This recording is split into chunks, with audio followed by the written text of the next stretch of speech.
tonga eto amin'ny fanatrehan'Andriamanitra. Ndaontsika hifaly fa androany andro natokana atserovana an Jesosy niakatra tao amin'ny Jerosalema. Dia ny vahoaka tao Jerosalema faly nideran'i Jesosy ry zareo. Androany ndao zany toe-po zany no etsika anatrika an'Andriamanitra eto ndao tsika hifaly hitsangantsika tompoko nideran'i Jesosy tsika. Sotranao zay Andriamanitra fa androany fotoana atserovana anao Jesosy Kristy niakatra tao Jerosalema dia nanokafanao an'izao fotoam-bavaka izao zahay. Saoranay anao zany Andriamanitra, mankasitraka indrindra ry ndreto izahay tonga eto amin'ny fanatrehanao ary mba tao amin'izay fanamasono tena ho tafahoana aminao tanteraka androany, mba tena ho afaka higoka izany hoe fifaliana eo amin'ny fanatrehanao zany androany. Raiso ary izao fotoam-bavaka izao fanamasono anjakao tanteraka, raiso koa ny aminay manontolo mba anjakao tanteraka androany, satria ianao ilay Andriamanitra afaka mitondra fifaliana tsy mitovy amin'ny fifaliana izao tontolo izao ao anatinay. Dia manjaka tanteraka fanamasono ao aminatin'izao fotoam-bavaka izao sy ao anatinay tsirairay avy, amin'ny anaran'i Jesosy Kristy. Amen. Alleluia. Mamerina miarabantsika rehetra amin'ny anaran'i Jesosy Kristy Tompo. Raha mba mety ianao dia ndao mba hiparitaka kely tsika rehetrarehetra vetivety dia hifampiaraba dia hifampirarisoa. Teneny eo akaikinao na manodidina anao hoe tonga soa eto amin'ny toerana isy fanatrehan'Andriamanitra ianao androany hoe. Ataovy mazava mihitsy, tonga soa eto amin'ny toerana isiny ny fanatrehan'Andriamanitra ianao androany hoe. Tonga soa eto amin'ny toerana isiny ny fanatrehan'Andriamanitra ianao androany hoe. Ahita fanatrehana goavana ianao androany hoe. Tsy toy ny mahazatra, ahita fanatrehan'Andriamanitra manokana zazo ianao androany hoe.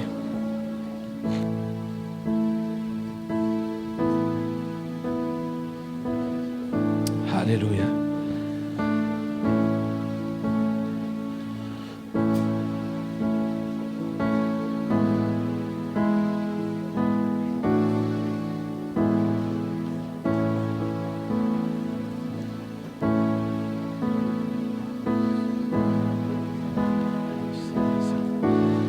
Vita sady ve?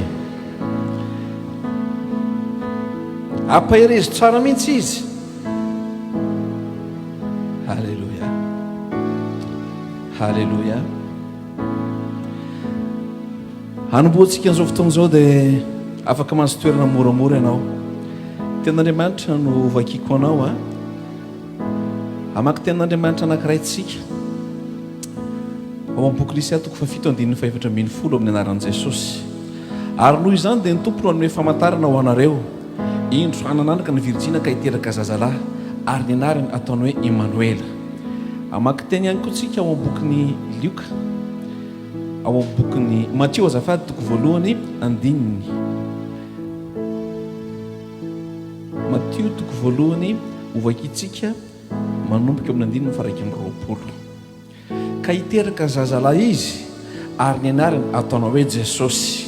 Eto ny tena raisitsika fa izy no monjy ny olony ho afaka mifahotany. Ary zany rehetra izany dia tonga mba hatateraka izay nampilazain'ny tompo ny mpaminany hoe indro ny Virjina hitoejaza ka hiteraka zazalahy ary ny anarany ataon'ny olona hoe Emmanuel. Izany hoe raha adika amintsika Andriamanitra. Eto amintsika Andriamanitra. Androany io Jesosy nidina, ilay Jesosy amintsika io androany te hikasika dia te hikasika anao manokana, te hameno foko, te hameno fonao manokana, te hanohana anao mihoatra ny tamin'ny lasa rehetrarehetra. Tsy misy anarana malaza n'izany anarana Jesosy zany rainy mandrakizay mahagaga, anarana ny entsoina ny Jesosy daholo zany rehetrarehetra zany. Izay no nambarako taminao tena mpiantohana hoe tonga soa eto amin'ny toerana isy fanatrehan'Andriamanitra, isy fanatrehan'ilay teny hoe amintsika Andriamanitra. Androany akam-pimoramora ny masonao dia saintsainko ilany iny herinandronao iny dia teny hoe Jesosy io androana rehetra eto amin'ny fanatrehanao dia ho resy izay rehetrarehetra mety tsy raisiko tamin'ny herinandro iny. Ilay fanatrehanao fotsiny Jesosy dia ampoa amin'ity tolakandro ity.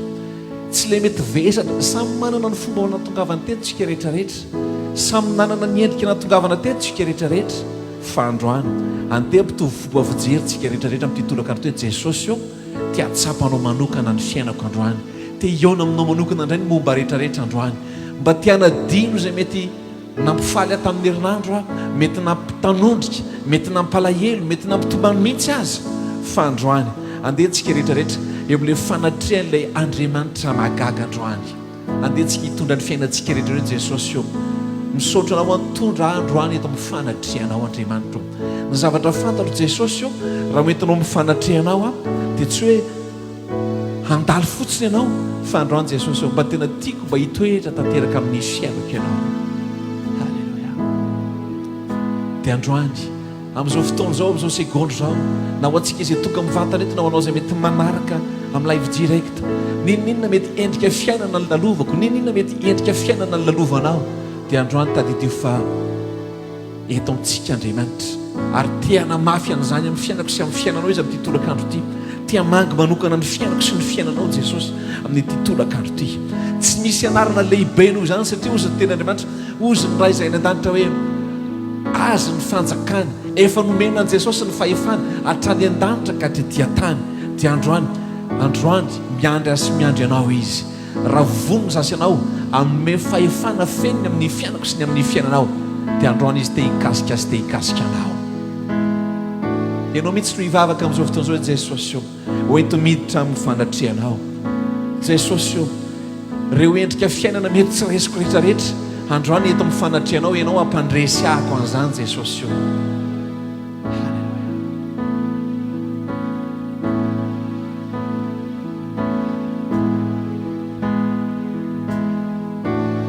Androany tsy fantatro hoe inona mety feo miverimberina miendrika fiainana mety miverimberina amin'ny fiainako sy amin'ny fiainanao fa amin'ity tolakandro ity andehantsika hiantso an'ilay anarany Jesosy hipetraka amboniny izay rehetrarehetra eritreretintsika fa mety manavesana antsika na mety mampifaly antsika andehantsika hametraka an'ilay Jesosy amin'ny toerana mahandriamanitra azy eo amin'ny fiainako sy eo amin'ny fiainanao ao anatin'izao fotoana izao andehantsika hiantsoantsao Jesosy eo te hiona aminao a te hitanao a ny fiainako ray manontolo mihitsy androany Jesosy eo mba te hiantsoantso anao te hampanjaka anao.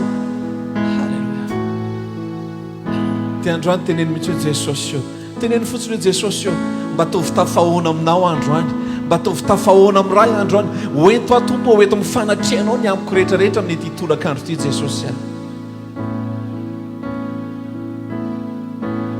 te hilaza aminao hoe izay mety karazana feo izay mety karazana fiainana androany mety ny lalovako sy ny lalovanao adinoy izany rehetrarehetra zany fampanjino Jesosy ilay nombona teo amin'ny azo fijaliana nitondra izay tsy ho zakako sy izay mety tsy ho zakanao androany banjino Jesosy Kristy androany dia teny hoe Jesosy eo tia hampanjakanao amin'ny fiainako androany tia hitanao tia hikasika anao a dia mba meno tanteraka tompo aoka tsy izay endriky ny fiainana ny dirako teto androany no hanenika ny fiainako fa aoka Jesosy eo ny anaranao aoka tompo ny herinao androany no amanga manokana ny fiainako.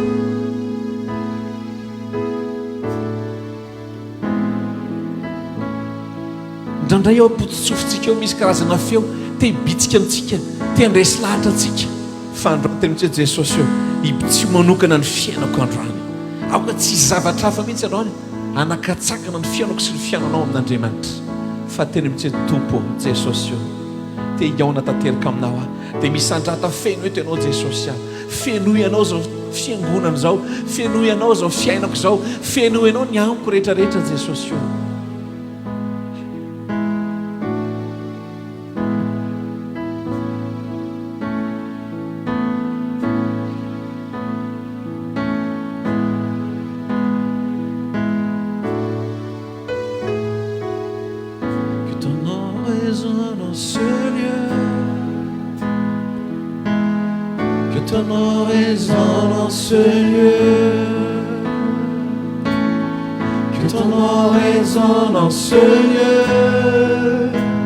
Jésus, que ton oraison dans ce lieu. Chantons-le encore.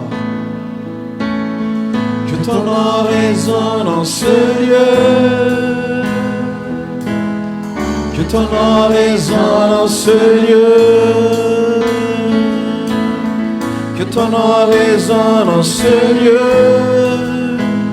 Jésus, que ton oraison. Chantons-le encore, chantons-le encore. Que ton oraison dans ce lieu. ton nom résonne en ce lieu. Que ton nom résonne en ce lieu. Jésus, que ton nom résonne. Chantons-le encore une fois. Chantons-le encore. Que ton nom résonne en ce lieu. Que ton nom résonne en ce lieu. Que ton nom résonne en ce lieu. Jésus, que ton nom résonne en ce lieu. Que les murs tombent sur ton louange. alors que nos voix s'unissent à celles des anges. Répand sur nous ton esprit, ta puissance. Oh Jésus, Chantons-le encore. Que les murs tombent. les murs tremblent au son de nos louanges, alors que nos voix s'unissent à celles des anges. Répand sur nous ton esprit, ta puissance. Oh Jésus. Ianao no ivavaka ao anatin'ny zava-maneno Jesosy io. Fiaino ianao le fiainako androany. Le fiaino ianao koa zao fiangonana zao. Ka ninona Jesosy io mitendrika fiainana tia hanjaka, tia hanapaka, tia mitahotra ny fiainanay. Androany eto mifanatreanao Jesosy io. Resy ny tahotra, resy ny aretina, resy ny tebiteby, ho resy ny aya. Dia ho tonga aminao hoe tsy ho taka ny lidiranao teto no ivoanao. Ianao no ivavaka amin'izao fotoana zao tenena Jesosy io. Reseo zay rehetrarehetra tiandresy ny fiainako. Fa aoka ianao ihany no mpandresy amin'ny fiainako. Ianao no aoka hampandresy ny fiangonana, hampandresy ny lafi-fiainako rehetrarehetra Jesosy io. Izay mety fahazarana rehetrarehetra ka mety hoe tsy resiko androany noho ny fanatrehanao Jesosy io. Dia ho resy zany satria ny herinao mandresy, ny herinao mahagaga. Tena hoe androany ianao mihitsy no angataka Jesosy io. Hoento miditra tanteraka, anjakao tanteraka. Aoka tsy feo hafa, aoka tsy fiainanao no navesatra, fa aoka Jesosy io. Aoka ny herinao no hidina ameno an'izao toeran'izao amin'ny titolakandro ty.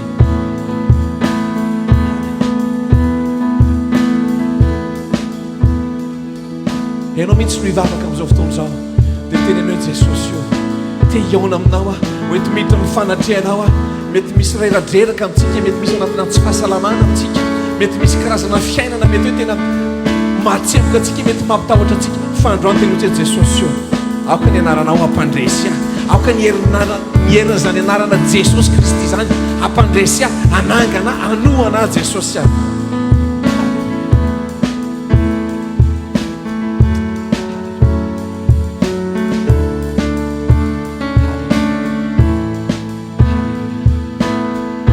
dia raha mety ianao dia tsotra kely le iny andehantsika hiverina iny hatramin'ny voaloha mihitsy. Dia androany tena hoe Jesosy io mba fenomenao ny fiainako. Tsy eto amin'ity toerany ty ianao fa naizanaiza mety hoatrehako amin'ny ho afaka rehetrarehetra. Dia mba aoka tena hoe ho eo anatrehanao amin'ny fotoana rehetra Jesosy. Ampitsangana antsika rehetrarehetra androany dia andehantsika hiaraka hihira zany hira zany. Hirao amin'ny fonao rehetrarehetra mihitsy amin'ny titolakandro ty. Ambarao amin'ny fanesen-dahatra mihitsy. Ambarao mihitsy hoe Jesosy ny anaranao anomba ny fiainako. Ny anaranao anomba ny fiainako. Ny anaranao no anohana ny fiainako. Ny herinao no manohana ny fiainako Jesosy. Ton nom résonne en ce lieu. Que ton nom résonne en ce lieu. Que ton nom résonne en ce lieu. Jésus, que ton nom résonne en ce lieu. Chantons-le encore. Que ton nom résonne en ce lieu. Que ton nom résonne en ce lieu. Que ton nom résonne en ce lieu. Jésus, que ton nom résonne en ce lieu. Que les murs tremblent au son de nos louanges, alors que nos voix s'unissent à celles des anges. Répand sur nous ton esprit, ta puissance. Oh Jésus, Chantons encore. Que les murs tombent.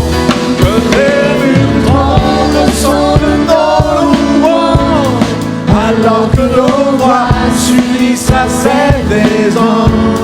Répand sur nous ton esprit, Ta puissance. Oh Jésus, Chantons-le encore que les murs tremblent.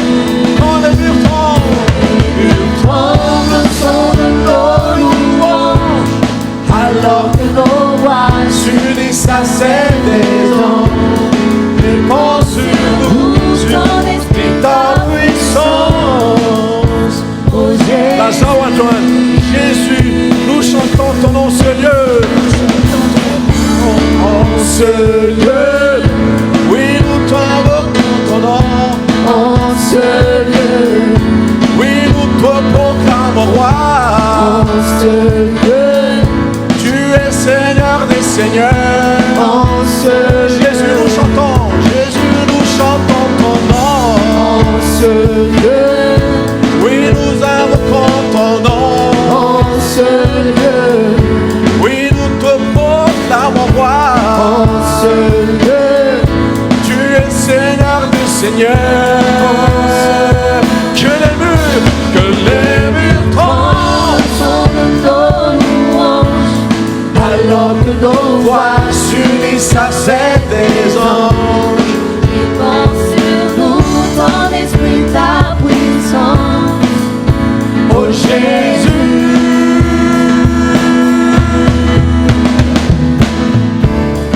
ao anatin'ny zava-manenty ianao androany niantsoantso eo Jesosy avy manatia manokana amin'ity tolakandro ity avy tompo vaingo manokana ny fiainako androany ao anatin'ny zava-manenty dia mihitsy no hivavaka Jesosy eo mba hampandreseo ny fiainako izay rehetrarehetra mety mitady andresika tsy araka ny sitraponao androany ny fanatrianao Jesosy eo anohana manokana hamangy ny fiainako dia androany Jesosy eto amin'ity toerana ity amafitsiko indray fa ianao ny mpanjaka androany te hiantsoantso hoe Jesosy eo ianao ny mpanjaka ianao no tiako anjaka amin'ny fiainako androany lazao natrian'i Jesosy eo ninninona Jesosy eo na herina fahefana ninninona mihitsy androany lazao hoe Jesosy eo ianao tiako anjaka ianao tiako antsoantsona androany hoe ianao tiako anapaka ny fiainako anjaka amin'ny fiainako ianao tiako anapaka amin'ny lafi-piainako rehetrarehetra Jesosy eo ianao no hivavaka amin'izao fotoana izao ianao no hiantsoantso amin'izao fotoana izao antsoantso ny feona fahazatao malemy ho ten'Andriamanitra dia sokafo ny fonao hoe Jesosy eo androany tiam-pandrosanao manokana amin'ny fiainako aho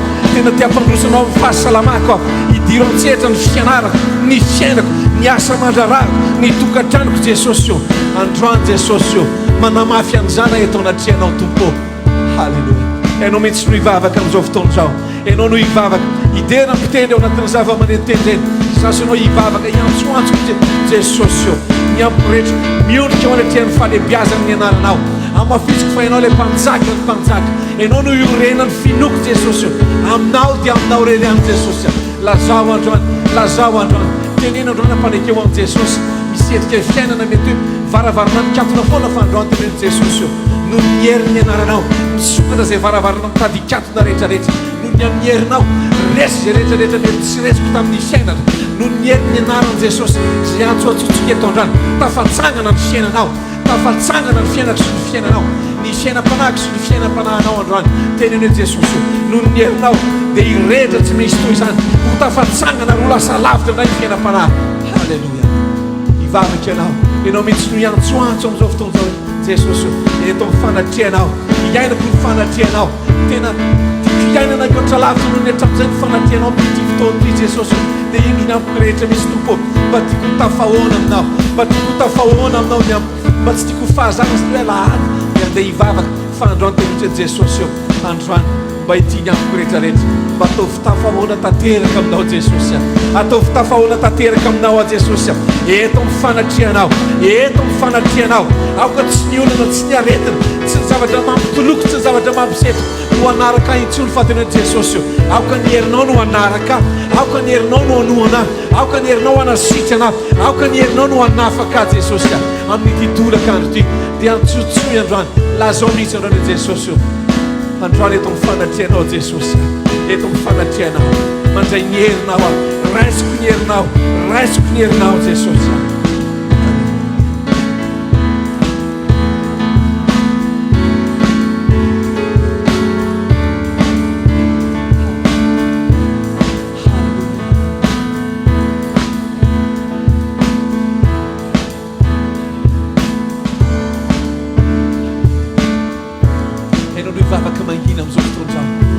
Vavaka mangina no dia miaraka ho avery tsy hitrano voalohany zany iry zany rehefa avy eo averintsika hatramin'ny voalohany dia iraha ho amin'ny fona rehetra iraha ho amin'ny fahasahina iraha ho amin'ny fahasahina fa andositra ny aretina andositra ny tahotra andositra ho resiny ny herin'ny anaran'i Jesosy izay rehetra mitady angejana mitady hamatitra ny fiainako sy ny fiainanao izay mitady anidy ny foko sy ny fonao androany andositra noho ny herin'ny anaran'i Jesosy dia hideran'Andriamanitsika iraha ho amin'ny fifaliana iraha ho amin'ny fandresen-dahatra Jesosy io eto ny herinao eto ny herinao eto ny herinao.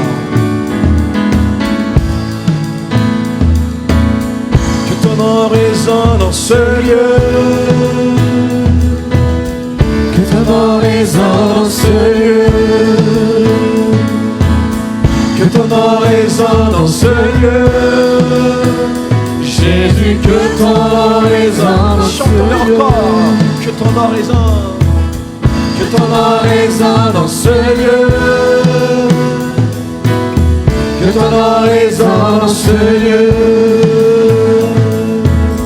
Que ton nom résonne en ce lieu, Jésus, que ton nom résonne en ce lieu. Que les murs tremblent au son de nos louanges, alors que nos voix s'unissent à celles des anges. Répands sur nous ton esprit, ta puissance, oh Jésus. lasciamo Giorgio, ruota nel manda recerezza,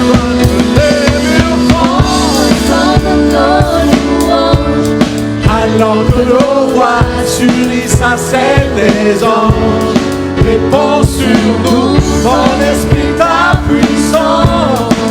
lasciamo Giorgio, che le mie forme, stiamo a fare sedate, ma poi Que les murs tremblent au son de nos la ordinare a Gesù sì, alors que nos voix s'unissent à celles des anges, répands sur nous ton esprit, ta puissance.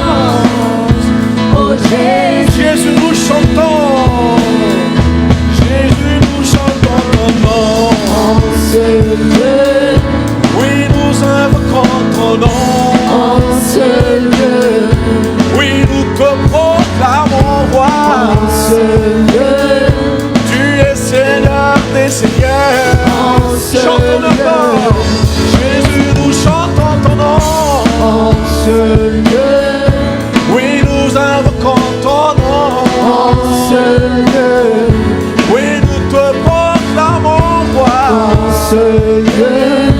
tu es Seigneur des seigneurs, que les murs tremblent Au son de nos louanges, alors que nos voix s'unissent à celles des anges. Répands sur nous ton esprit, ta puissance, oh Jésus.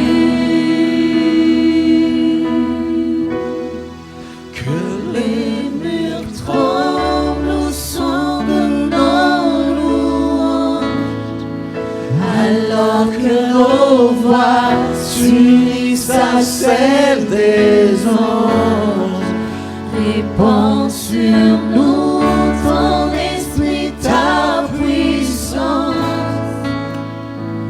oh Jésus. ny vehivavy rehetra no iantso amin'ny feo mahery hoe angovitra irodana ny rindrina rehetrarehetra androany isika lehilahy kosa hivavaka hoe tompo ninonina mety rindrina manakany eo amin'ny fiainako androany manandratra ny feoko a Jesosy manaiky ny herinao manaiky ny herinao mirodana ny rindriny aretina rindriny tsy fahasalamana rehetra rindriny tahotra rehetrarehetra mirodana amin'ny anaran'i Jesosy mbola irao mafy ranavavy isika rahalahy kosa iantsoantso ninona rindrina mitady analoko ny fiainako sy ny fiainanao no ny herin'ny anaran'i Jesosy mirodana izany amin'ny titolakandro ity amin'ny anaran'i Jesosy manonona fananganana vaovao manonona fahatsara-piainana vaovao androany lazao androany ekeo mihitsy ekeo e Jesosy io mirodana zay rindriny faharesena rindriny fahatiantoka lava rindriny fahakiviana rehetrarehetra androany mirodana amin'ny anaran'i Jesosy isika rahalahy kosa amin'izao fotoan'izao andeha ilaza hoe Que les murs tremblent au son de nos louanges, alors que nos voix s'unissent à celles des anges. Répands sur nous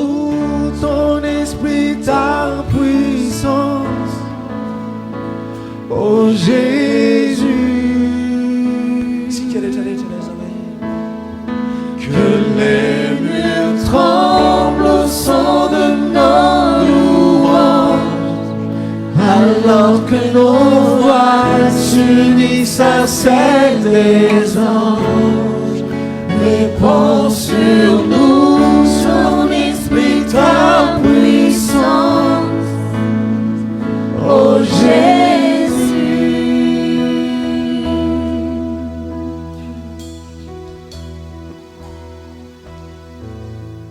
Que ton nom résonne en ce lieu, que ton nom résonne en ce lieu. Ton nom résonne Ti comando il cielo come sottofondo. Famiglia di naranza Gesù ti comando che non sciena. Ti casca maluca non sciena come sottofondo. E non uivava che tu ilan poder. E non uivava che Gesù si faccia che non sciena. Ao que Senhor não manga sciena com Jesus. Ao que Senhor não manga sciena. Fala isso como é que é na maluca não sciena com Jesus. Fino e tu po fino e não sciena. Vai de uma nunca na tintura cantitura na etom tintura tino na netuka transe manaraka amizao fotoana zao antsotsy hoe Jesus io mila ny famaikina manuka na ny fiainako tsy ny fahatianako amin'ny fiainana tsy ny faharesena ny fiainana ny tiako ameny ny fiainako fa androany vaingo manokana ny fiainako Jesus io vaingo manokana ny lafy fiainana tsy tany avy izay toy eto izay rehetrarehetra mety manaraka Jesus io fenoy ianao ako ny anaranao anakoako ambonin'ny olana ny anaranao anakoako ambonin'izay rehetrarehetra ady lalovana ny anaranao tompo ny anaranao ny anaran'i Jesosy ilay Jesosy nomboana teo amin'ny azo fijaliana misandratra amin'ny olana rehetra amin'ny aretina amin'ny tsy fahampiana amin'ny tsy fisina rehetrarehetra amin'izay karazana famatorana rehetrarehetra androany ny hery ny anaran'i Jesosy anafaka ny hery ny anaran'i Jesosy anafaka anao.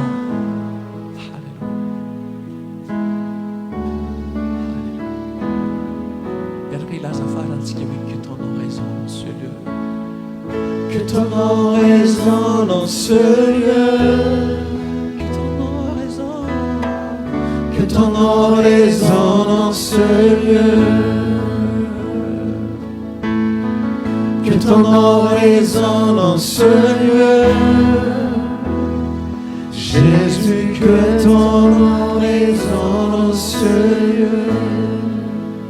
Afaka master na moramora eno dia azaravana ny fifatoanao dia andao tsika mbola iantehitra hoe Jesosy io ny herin'izany anaranao mamangy azany androany mbola mba tiako hanohana amin'ny avy ny fiainako ray manontolo Jesosy miandrandra ny herin'izany tananao efa nanohanay ianao Jesosy atrambo izay fa androany mbola miandrandra ny herin'izany fanohana ny tananao zany mihoatra ny tamin'ny lasa rehetra Jesosy io manomboka amin'ity segonda ity ndraindray tsika toatra amin'ray fa mandeha ny fiainana dia miantehitra amin'ny stabilité fa androany ilahantsika Jesosy io tsy tia antehitra amin'ny herin'izay mba na ny abetsany na ny keliny eo an-tanako aho tsy tia antehitra loatra ny hatsaran'ny diplômako na ny fahatsaran'ny toerana misy aho amin'ny toeram-piasana tsara zany ary tena tsara fahasoavana avy amin'Andriamanitra fa androany tena Jesosy io mbola mba mila ny fanohananao amin'ny hoaviko rehetrarehetra dia aoka tompo ny herin'ilay tananao izay nanangana androany nanohana androany tompo tsy androany ihany nohanohana fa amin'ny hoaviko rehetrarehetra dia mbola iandrandra zany fanohana ny tananao zany Andriamanitra iandrandra zany fanohana ny tananao zany a Jesosy amin'ny hoaviko rehetrarehetra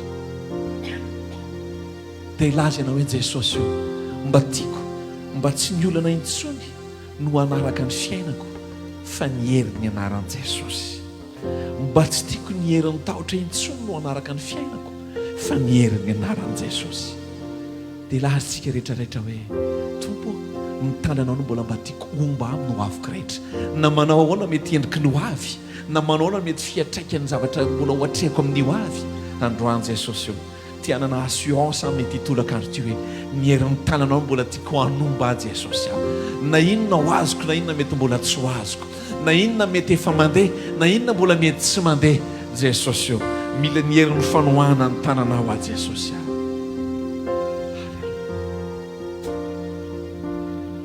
dia ianao mihitsy no hivavaka hoe tompo ninona mandeha ninona mety tsy mandeha amin'ny fiainako ninona ananako ninona tsy ananako ilaiko ny fanohana ny tananao Jesosy aho mila ny fanohana ny tananao a Jesosy aho mila ny fanohana ny tananao aho aoka omba mandraka izay omba mandraka riva ny tananao ny fanomananao ary tsy hamotsitra intsony Jesosy a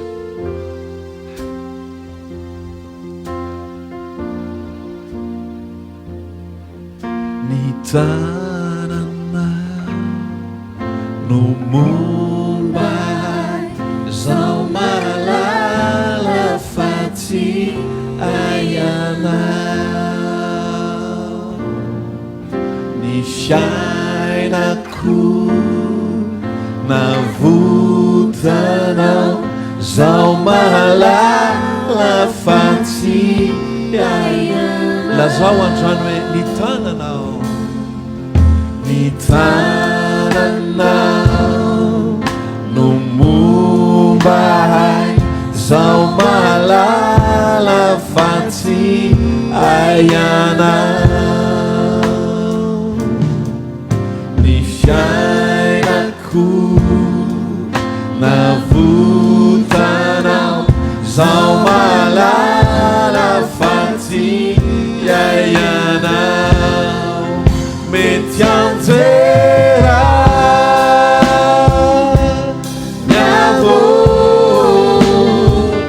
fa izao mbola itsoro foana no ny herini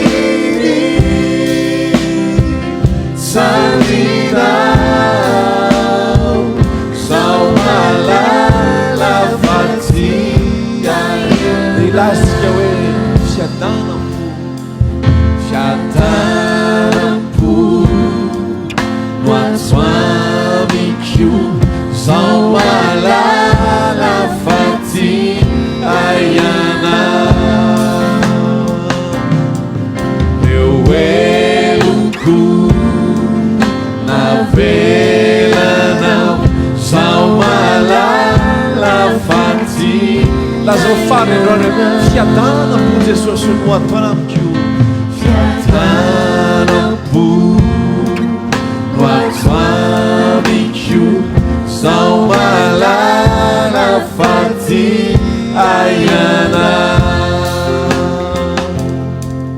reo eloko navelanao zao malala fatsy aianao mety anjera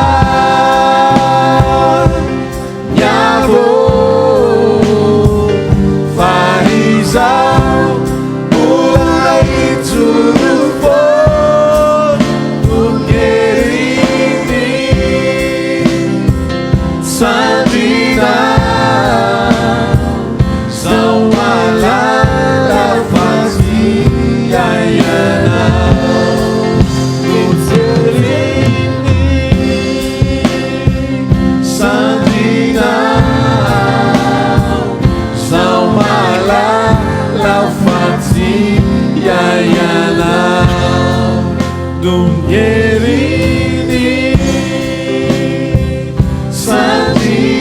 sandrinao zao malala fatsy aianao dia enao no hivavaka amin'izao fotoana izao Jesosy eo na inona ampy na inona tsy ampy mila ny fanohananao foana Andriamanitra mila ny fanohanana ny tananao a Jesosy na mivalo ny vavaka na tsy mivalo ny vavaka Jesosy eo za tsy hiala aminao fa te hifamatotra amin'ny tananao ny tanako ny fiainako mihitsy ny te hifamatotra aminao Jesosy dia enao amin'izao fotoana izao reo hivavaka dia hiteny hoe Jesosy eo aza votsitra intsony ny fiainako fa eo ampelantananao no mampety ny fiainako eo ampelantananao no mampahombo ny fiainako eo ampelantananao no mahatsara ny fiainako tompo na inona misy na inona tsy misy aoka ny fiainako tompo hofeno anao isan'andro isan'andro aoka ny fiainako Jesosy eo tsy aly eo anaty anao isan'andro isan'andro samy hivavaka tsika rehetrarehetra amin'izao fotoana izao ianao mihitsy no hivavaka Jesosy eo aza votsitra intsony ny fiainako aza votsitra intsony a Jesosy fa aoka hifamatotra aminao hifamatsika aminao mihitsy Jesosy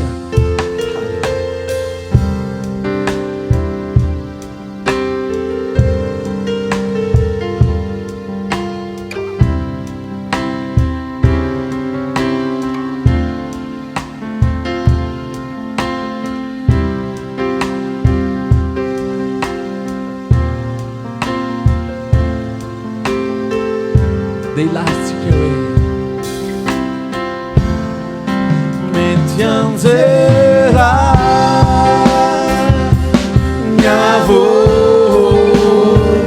farizao mbola itsofo tonyerini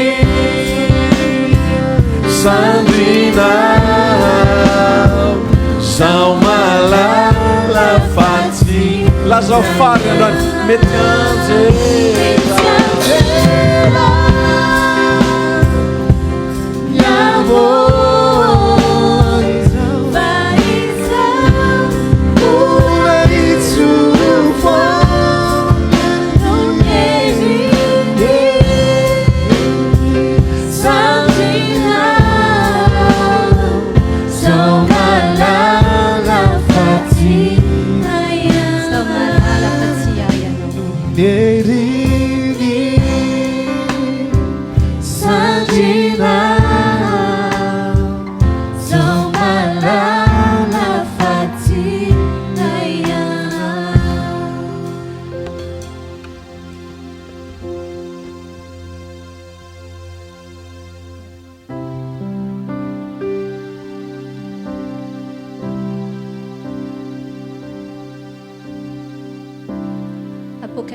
Apokalipsy toko faharoa andiny faharoa hatramin'ny fahadimy. Amin'ny anaran'i Jesosy manao hoe: fantatro ny asanao sy ny fekelezanao aina sy ny faharetanao ary ny tsy fahazakanao izay mpanao ny ratsy, ary ianao efa nizaha toetra izay milaza ny tenany ho apôstôly, kanjo tsy izy, ary hitanao fa mpandainga izy, ary manana faharetana ianao, ka niaritra noho ny anarako sady tsy reraka, kanefa manana teny aminao aho, satria efa niala tamin'ny fitiavanao voalohany ianao, ko ahatsiarova izay nitoeranao fony tsy mbola lavo dia mibeba, ka manaova ny asa voalohany, fa raha tsy izany dia ho avy aminao aho, ka amindra ny fanaovan-jironao hiala amin'ny fitoerana raha tsy mibebaka ianao. Amen. Ry havana, eo amin'ny fiainantsika hatramin'ny atsipirian-kely indrindra ka hatramin'ny atsipirian lehibe, dia fantatr'Andriamanitra avokoa momba antsika tsirairay avy, ny asa ataontsika ho azy, ny fikelezantsika aina, ny fisisihantsika izay ataontsika ho azy, ny fiazakazantsika amin'ny zavatra ara-panahy, ny fiaretantsika ao amin'Andriamanitra na misy olana azy. Voarefin'Andriamanitra daholo zany, voalanjan'Andriamanitra daholo, voaisan'Andriamanitra, ary tsy misy latsaka eo anatrehan'Andriamanitra na dia iray aza. Izy mahita antsika ary mahafantatra antsika tsirairay avy, kanefa koa izy koa mahafantatra hoe misy zavatra be da be tany aloha, misy hafanana be da be tany aloha, efa tsy hainantsika tsony androany, misy firehetantsika izay efa tsy hainantsika koa androany.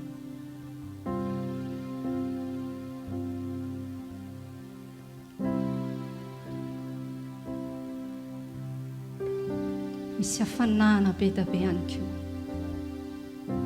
tamintsika vao ny fo, fa tsy hainantsika tsony androany. Misy hafanana fanompoana, hafanana amin'ny fiainam-bavaka, hafanana amin'ny fidediavana amin'Andriamanitra be da be tany aloha, fa tsy hainantsika tsony androany. Misy fitiavana amin'ny rehatra taloha an'Andriamanitra na amina zavatra ara-panahy, ho an'ny fankatoavana an'Andriamanitra, izy mahita ary mahafantatra, fa tsy hainantsika tsony zany androany. Mety mpanompon'Andriamanitra tsika, mety manana andraikitra tsika, fa misy zavatra betabetany aloha efa manomboka maty na mety efa maty mihitsy aza ary mety efa tsy ananantsika tsony mihitsy androany dia androany anefa tian'Andriamanitra ho averina amin'izany zasy ianao averina ho tsara mihoatra lavitra noho ny taloha noho izany tsy possible no hiverenantsika amin'izany raha tsy mifanahy masina mifanahy masina ihany ozy ny tenin'Andriamanitra hoe fa azo hery ianareo zany hoe ilay hery very rehetrarehetra taloha hery ara-panahy hery ny fitiavana an'Andriamanitra hery ny amin'ny hafanana ny fanahy masina ihany no afaka mamerina an'izany ato anatintsika samy anondrika ny lohantsika dia ndao ary tsika angataka ny fanahy masina andao zasy anao hiteniny hoe milanao afanahy masina milanao afanahy masina milanao afanahy masina ao anatin'ny fanahy mivavaka dia mba tsy anginy ianao fa oloaranao eo anatrehan'Andriamanitra eo anatrehany fanahy masina fono milanao zay fanahy masina milanao zay mba amerina ny etaetako ara-panahy tany aloha amerina ny fifohazam-panahiko tany aloha amerina mihoatra lavitra amerina indray ilay hafanana ara-panahy ato anatiko fa tsy anginy ianao fa tena angatao mihitsy hitalahoy mihitsy hoe avereno indray fanahy masina avereno ato anatiko indray ilay fitiavako mitady ianao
andao zasy ianao anandra tanana miandrandra ny lanitra isika dia sakafo ny fonao feoanao rehetra sisany tonga any an-danitra dia mba miaraka merina an'izao vavaka izao tsika fa hijanona kely ny zava-maneno fanahy masina aza melana raha tsy tafaverina ny etaetako ara-panahy aza melana fanahy masina raha tsy tafaverina mihoatra ny tamin'ny lasa ny fitiavako an'Andriamanitra. Aza melana raha tsy tafaverina mihoatra ny tamin'ny lasa ny fitiavako zavatra ara-panahy.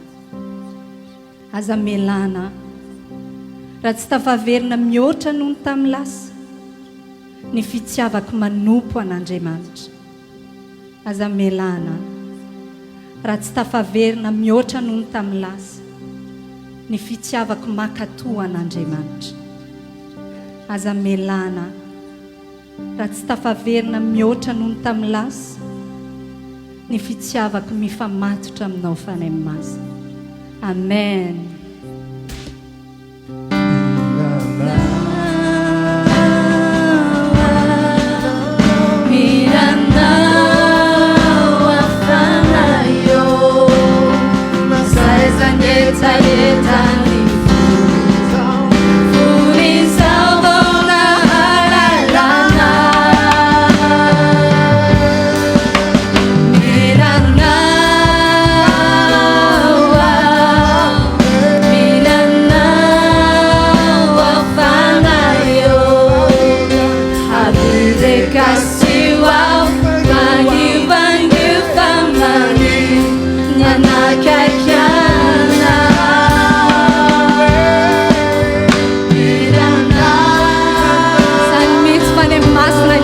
Tafunay androany milanao zay fanahy masina vangio dia kasio indray zay androany fanahy masina mba mangetahety zay androany fanahy masina ny anana fitsara androany zay fanahy masina mangetaheta mba anana mangetaheta fenonanao androany zay fanahy masina mangetaheta fiadana mpotateraka androany zay fanahy masina tsy any eto amin'izao toeran'izao zay fanahy masina raha tsy vevinona zay raha tsy votosanao zay miositrao zay fanahy masina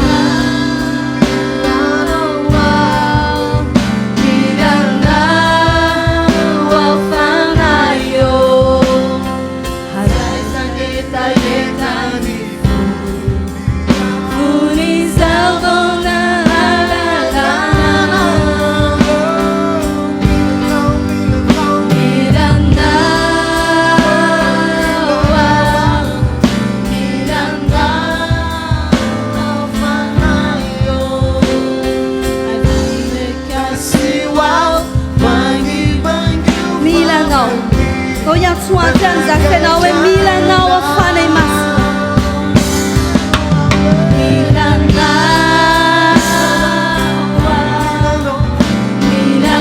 milanao afanahy yo nasay zangetaheta ny fonizavana milanao zay androany fanahy masina milanao ikasika ny aminay rehetra ndray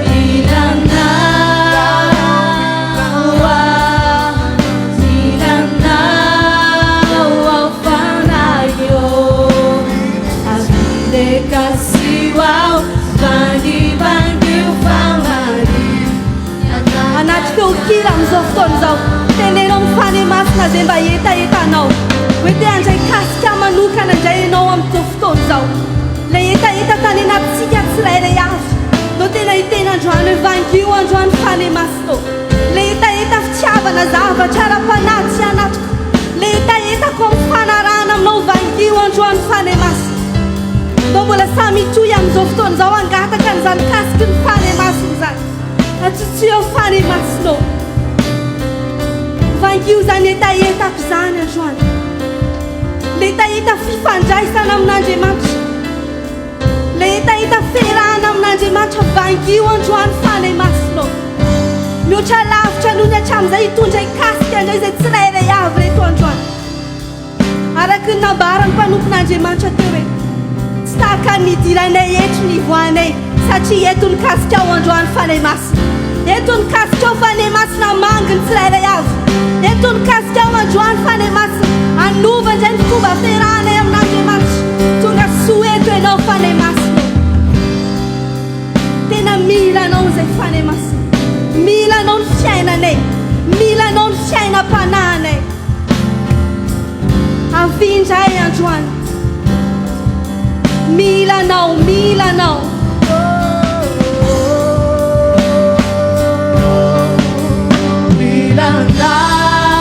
apekaro mitsy mietaetanao androany hoe milanao afanay masinao zay zany etaetany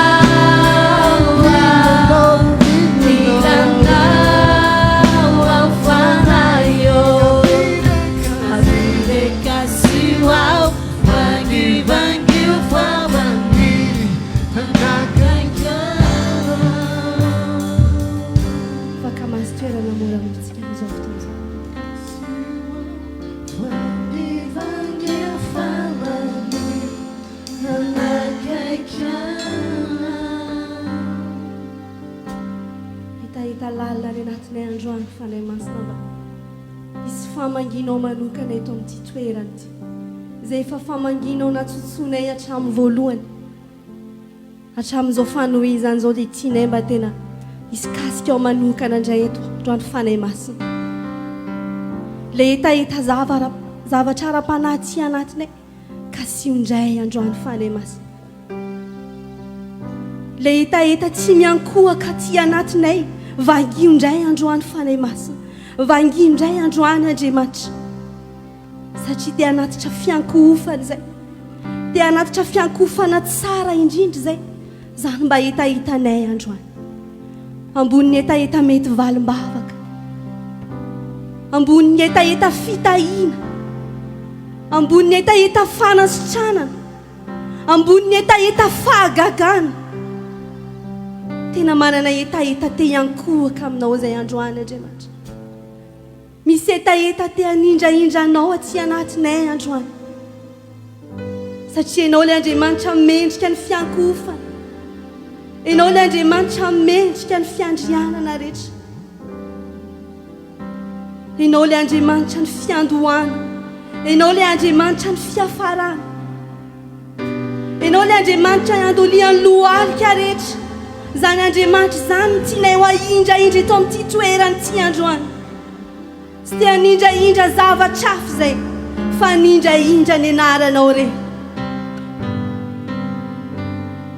Isaia 4:7 amin'ny anaran'i Jesosy manao hoe izao no lazainy Jehovah mpanjakany Israely dia Jehovah tompony maro mpanavotra azy izao ny voalohany ary izao ny farany ka tsy misy Andriamanitra hafa tsy izao izao ny voalohany ary izao ny farany ka tsy misy Andriamanitra hafa tsy izao te hankohaka amin'izany Andriamanitra zany zay androany zany tokoa hoe tsisy hafa-tsy ianao Andriamanitra le Andriamanitra alfa le Andriamanitra omega zany ho ahindraindranay eto amin'ity toerana ity androany le nanomboka zavatra teo amin'ny fiainanay le nanomboka zavatra tsara teo amin'ny fiainanay zany ankofanay eto amin'ity toerana ity androany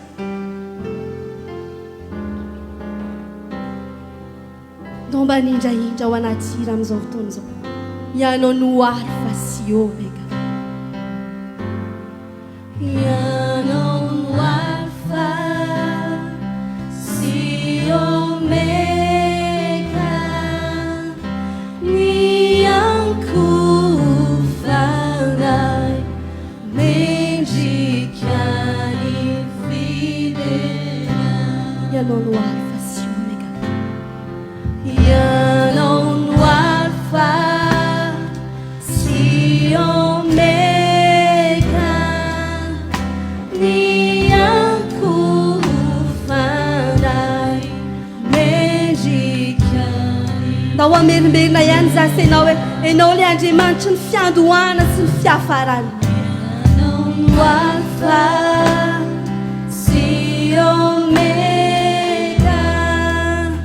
ny ankofanay mendrika anao no alpha sy oméga. Ianao no alpha sy oméga, ny ankofanay mendrikany. Ho anao no voninahitra Andriamanitra, ho anao rery ihany. Ho anao ny voninahitra,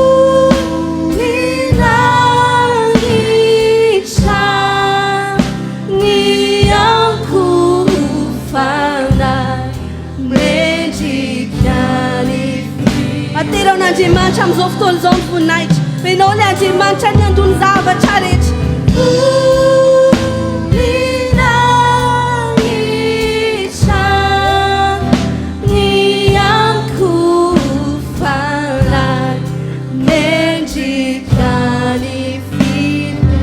Kila itsoy ankohaka amin'izao fotoana izao dia tsika tsirairay ihany ndao tena hanome voninahitra ilay Andriamanitra izay nanao zavatra, izay nanomboka zavatra tsara teo amin'ny fiainantsika. Ndao aterina amin'ny voninahitra amin'izao fotoana izao. Hoe ity izay androany Andriamanitra. Ianao ilay nanomboka tantara tsara teo amin'ny fiainanay, izany nanomezanay voninahitra anao amin'izao fotoana izao. Ianao ilay nanomboka fiainana tsara teo amin'ny fiainanay, teo amin'ny fiainanay mianakavy, teo amin'ny fiainam-panako te hanome voninahitra anao Andriamanitra. Mino afa tsika tsirairay avy nanomboan'Andriamanitra zavatra tsara teo amin'ny fiainantsika. Ndao mba natitra fiankofana hoe ho anao rery Andriamanitra ny voninahitra. Zay zavatra natomboka Andriamanitra teo amin'ny fiainanao, ndao hanomezantsika voninahitra satria izy ny loharano zany. Ndao tena nindraindra mihitsy hoe ho anao rery Andriamanitra. Tu es alpha et l'oméga. Tu es l'alpha et oméga. Nous t'adorons Seigneur. Tu es digne de. Ndao amerina tu es alpha et oméga. Tu es alpha et oméga. Nous t'adorons Seigneur. Tu es digne. Nous te rendons toute la gloire. Nous te rendons toute la gloire. Nous t'adorons Seigneur. Tu es digne de louange. Nous te rendons toute la gloire. Nous t'adorons Seigneur.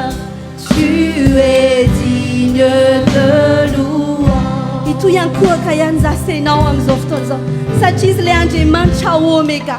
Ndao hanome voninahitra an'Andriamanitra sady ny amin'ny karazana mety zavatra mety miainantsika tsy mahafinaritra, mety ho faranan'Andriamanitra eo amin'ny fiainantsika zany. Ndao hanome voninahitra sady amin'izao fotoana izao.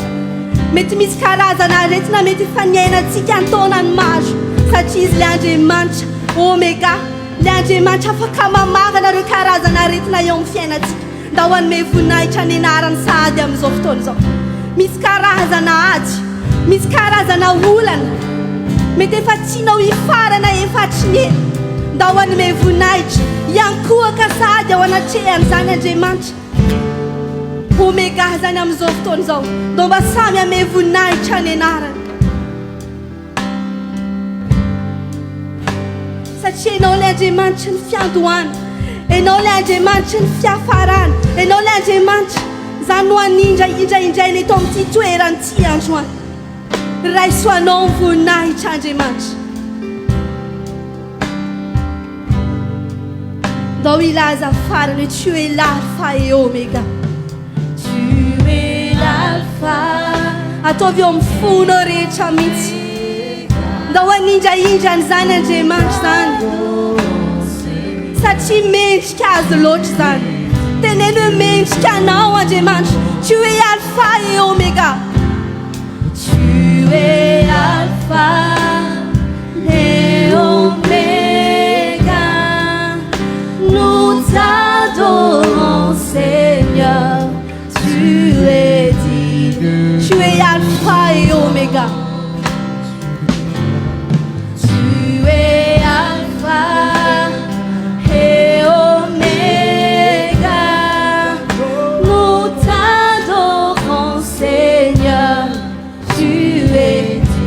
te rendons toute la gloire. Nous te rendons toute la gloire. Nous t'adorons, Seigneur. Tu es digne de nous te rendons. Nous te rendons toute la gloire. Nous t'adorons, Seigneur. Tu es digne de nous. Nous t'adorons. Nous t'adorons, Seigneur. Tu es digne. Nous t'adorons, Seigneur. Nous t'adorons, Seigneur. Tu es digne de nous. Dans baïté à Kama Fanzana de Manchal, face au Megazanam Bokoja.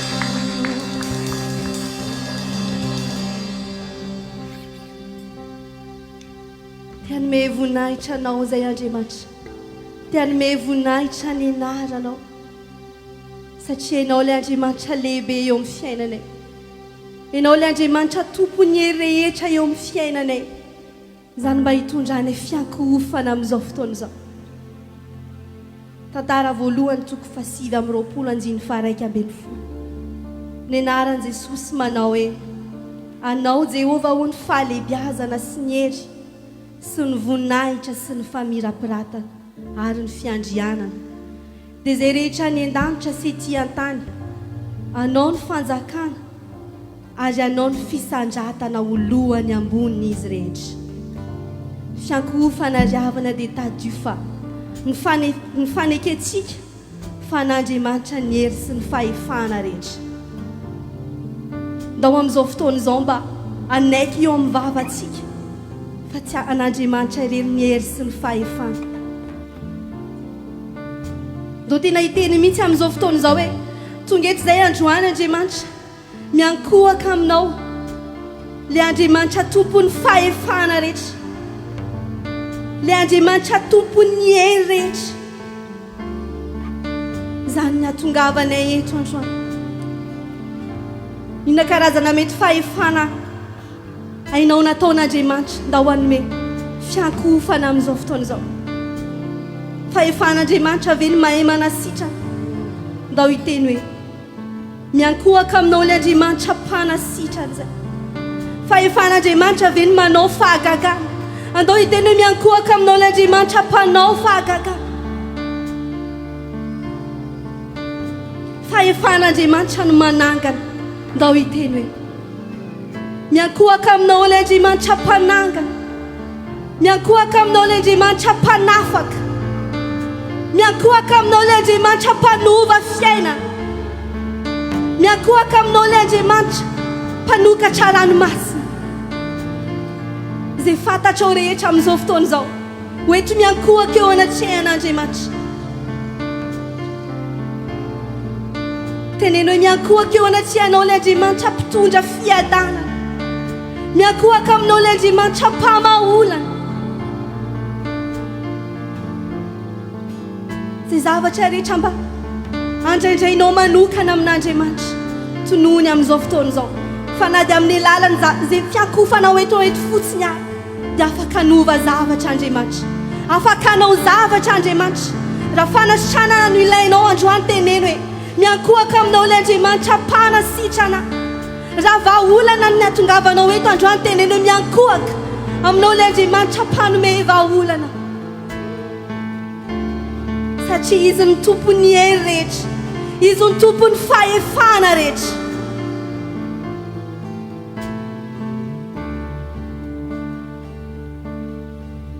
Ianao no tompony rehetra, ny herinao tsy voafetra, tsy misy azo ampitahaina aminao.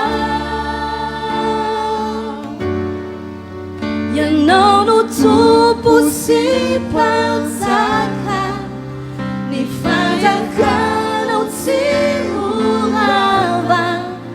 Ianao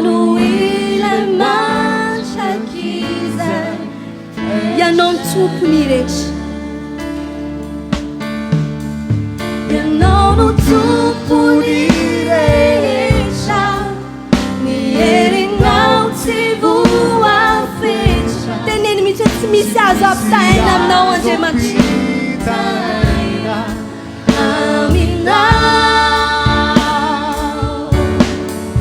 ianao no tompo sy mpanjaka ny fanjakanao tsy horava ianao no ilay mantrakiza ndao mba eo am-pitsanganana anao miarenantsika hatramin'ny voalohany an'izany izy zany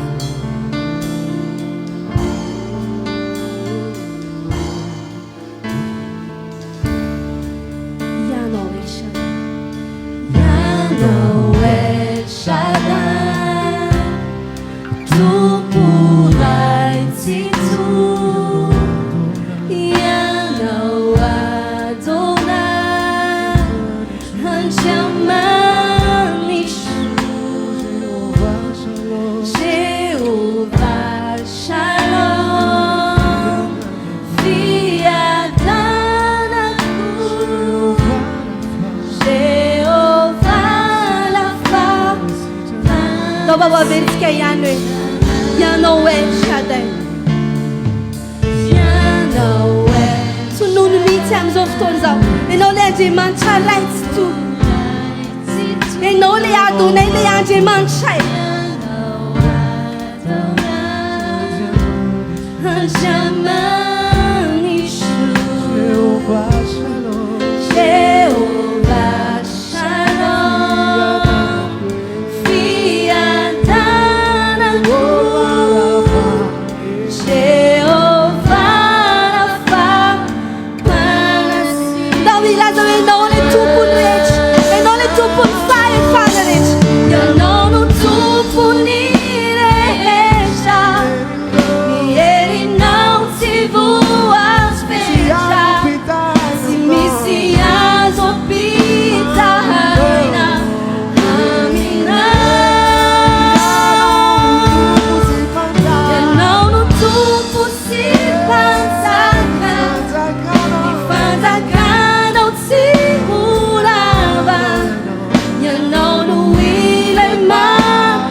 kira dia ianao mihitsy ny teny araka ny ambarany tronikira hoe tsy misy hely hafa azo ampitahaina amin'ny herinao Andriamanitra ndao tena hiteny mihitsy zasy ianao hoe tsy ny herin'ny vola tompo Andriamanitra ô tsy azo ampitahaina aminao mandrakizay teneny hoe ny heriny ady atrehanay androany tsy azo ampitahaina amin'ny herinao mandrakizay Andriamanitra teneny hoe ny heriny izay mety fahaizana nananay androany tsy azo ampitahaina mandrakizay raha ny herinao Andriamanitra teneny ny herin'ny fahafantaranay olona tsy azo ampitahaina mandrakizay amin'ny herinao satria ianao ilay Andriamanitra tompon'ny hery rehetra ianao ilay Andriamanitra tompon'ny fahefana rehetra ianao tenenina mihitsy hoe ny herin'ny vola tsy azo ampitahaina ny herinao Andriamanitra ny herin'ny aretina tsy azo ampitahaina ny herinao Andriamanitra ny herin'ny ady lalovanay androany tsy azo ampitahaina mandrakizay amin'ny herinao ndao mba samy anindraindra amin'izao fotoana izao ampekaro ny vavako dia teneny mihitsy amin'izao fotoana izao tsy misy hery hafa androany Andriamanitra azo ampitahaina mandrakizay amin'ny herinao ny hery maha-olombelona tsy azo ampitahaina ny herinao ny herin'ny vola tsy azo ampitahaina mandrakizay amin'ny herinao satria ianao ny hery rehetra ianao ny tompony hery rehetra androany ndao teneniny mihitsy zavatra atrehanao androany ndao teny zavatra atrehako androany io tsy azo ampitahaina mandrakizay amin'ny herinao satria lehibe loatra ny herinao Andriamanitra mihoatra ny zavatra mety lalovako androany teneny ao anaty any tompo mihitsy ina karazana mety fiainana mety hitanao fa mety tsy mahafinaritra eo amin'ny fiainanao dia teneny hoe mihoatra lavitra noho izany ny herinao Andriamanitra satria ianao ilay tompony hery rehetra tompony fahefana rehetra ianao no tompony hery rehetra ianao no tompony rehetra herinao tsy voafaitra tsy misy azo ampitanena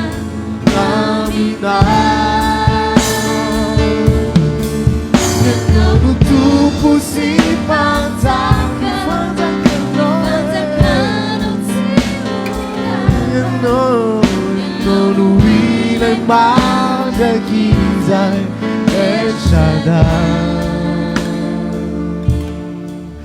ianao no ilay mandraky izay ianao no ilay mandraky izay ianao no ilay mandraky izay El Shaddai.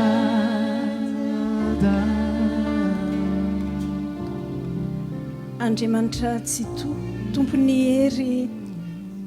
hery ambony indrindra hery faratampony miankohoka eo anatrehanao zahay ary faly zahay manana anao satria ny herin'ny fanahy ratsy ny herin'ny olana ny hery zay rehetrarehetra hery ratsy rehetra tsy misy mahatohatra anao Andriamanitra dia faly zahay manana anao ary afaka matoky zahay fa tsy ho ravan'ny olana afaka matoky zahay fa ny hery ratsy rehetra lefa ny fahavalo dia tsisy animbanay tsisy andravanay mankasitraka indrindra izay raha mba manaiky ianao Andriamanitra na dia ambany kely izahay na dia tsy manana hery firy zahay dia mba manaiky ianao anome herim-panahinay ary manaiky ianao ilay hery faratampony mba hiady ho anay hiady ny adinay tsirairay avy androany indray Andriamanitra dia manana teny ianao satria fomba fiasanao dia rehefa te ampahery anay ianao rehefa te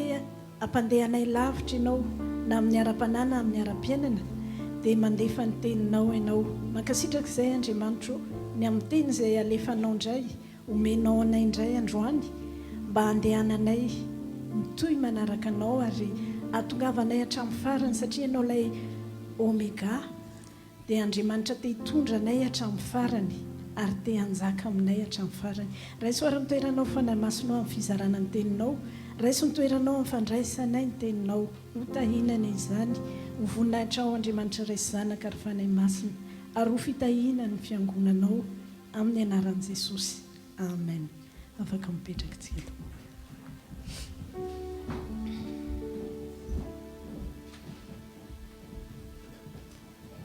andray ny tenin'Andriamanitra tsika tompoko horaisika ny tenin'Andriamanitra ao amin'ny Lioka toko fa 7:15-5:30 hatramin'ny 7 amin'ny anaran'i Jesosy Kristy dia nitondra azy tany amin'i Jesosy izy ary nametraka ny lambany teo ambonin'ny zana-boriky ka nampitaingeniny azy Jesosy ary nanandeha Jesosy dia namelatra ny lambany teny an-dalana izy ireo ary rehefa nanakaiky izy ka tonga teo am-pidinana amin'ny tendrombohitra Oliva dia nifaly avokoa ny mpianatra marobe ka nideran'Andriamanitra tamin'ny feo mahery noho ny asa lehibe rehetra izay efa hitany ka nanao hoe isaorana ane mpanjaka izay avy amin'ny anaran'i Jehova fiadanana ny an-danitra ary voninahitra ny amin'ny avo indrindra fa ny fariseo sasany izay teo amin'ny vahoaka nanao taminy hoe mpampianatra ao rarao mpianatra ao fa izy namalika nanao hoe lazaiko aminareo fa raha manginireo dia ny vato no iantsoantso ray masonao manamasinana ay amin'ny fahamarinana anteninao amin'ny fahamarinana amen amin'ity alahady 7 marsa 2024 ity ry havana dia misy tepoka rogoavana omen'Andriamanitra antsika satria androany dia vanim-potoana atsiarovana ny akaran'i Jesosy tany Jerosalema. Inona ny zavatra nitranga tany Jerosalema tamin'ny Jesosy niakatra tany. Dia faharoa ihany koa fotoana alahady faran'ny volana tahaka izao dia natokany fiangonantsika mba hisaorana n'Andriamanitra, hankasitrahana n'Andriamanitra ary anolorantsika fanatim-pisaorana hanomezantsika voninahitra n'Andriamanitra. Ireo teboka anankiroa ireo dia tena mifanindran-dalana mihitsy ary tsy mifanipaka fa tena hoe mifamatotra izy anankiroa ireo. Jesosy niakatra tany Jerosalema, tsarovana androany. Ny tenin'Andriamanitra ny amin'ny Matio dia manamafy an'izany. Matio 2:9-7 amin'ny anaran'i Jesosy. Ary ny ankabeazan'ny vahoaka dia namelatra ny lamba ny teny an-dalana ary ny sasany nanapaka ratsan-kazo dia nahany teny an-dalana ihany koa teny an-dalana koa izany. Ary ny vahoaka izay ny aloha azy sy izay nanaraka azy dia niantso hoe hosana ho an'ny zanaka Davida, isaorana ny izay avy amin'ny anaran'i Jehova, hosana ny miavo indrindra. Ary no nefa tafiditra tao an Jerosalema izy dia niorakoraka ny tanàna rehetra ka nanao hoe iza moa izao. Ary ny vahoaka nilaza hoe izao ny Jesosy mpaminany izay avy any Nazareta any Galili. Jesosy niakatra tany Jerosalema. Inona nitranga tany Jerosalema tamin'ny vanim-potoana niakaran'i Jesosy tany Jerosalema? Rentsika teo ny tenin'Andriamanitra anankiroa samy milaza fa niakatra tany Jerosalema Jesosy dia nisy fisaorana nataon'ny olona, nisy fankasitrahana ary fanomezan'ny voninahitra an Jesosy. Izay no nanamarika ny niakaran'i Jesosy tany Jerosalema. Ty fotoana ty koa androany mba homariantsika amin'ny fisaorana, fankasitrahana n'Andriamanitra ary fanomezantsika voninahitra n'Andriamanitra. Nandritra n'ity volana Mars ity zasainao dia nohasoavin'Andriamanitra.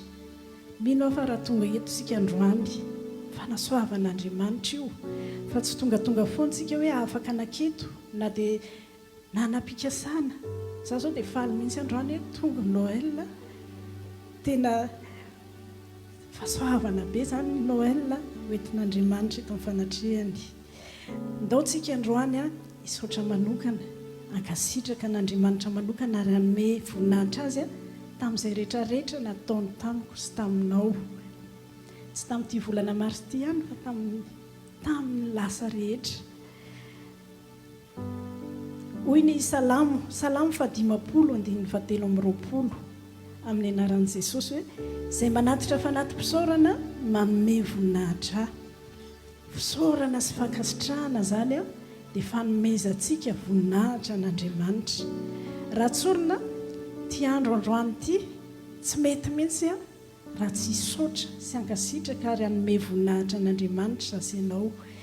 Hitantsika tany amin'ny Lioka teo Lioka 7:7-7 dia hoy ny tenin'Andriamanitra hoe tesitra ny fariseo.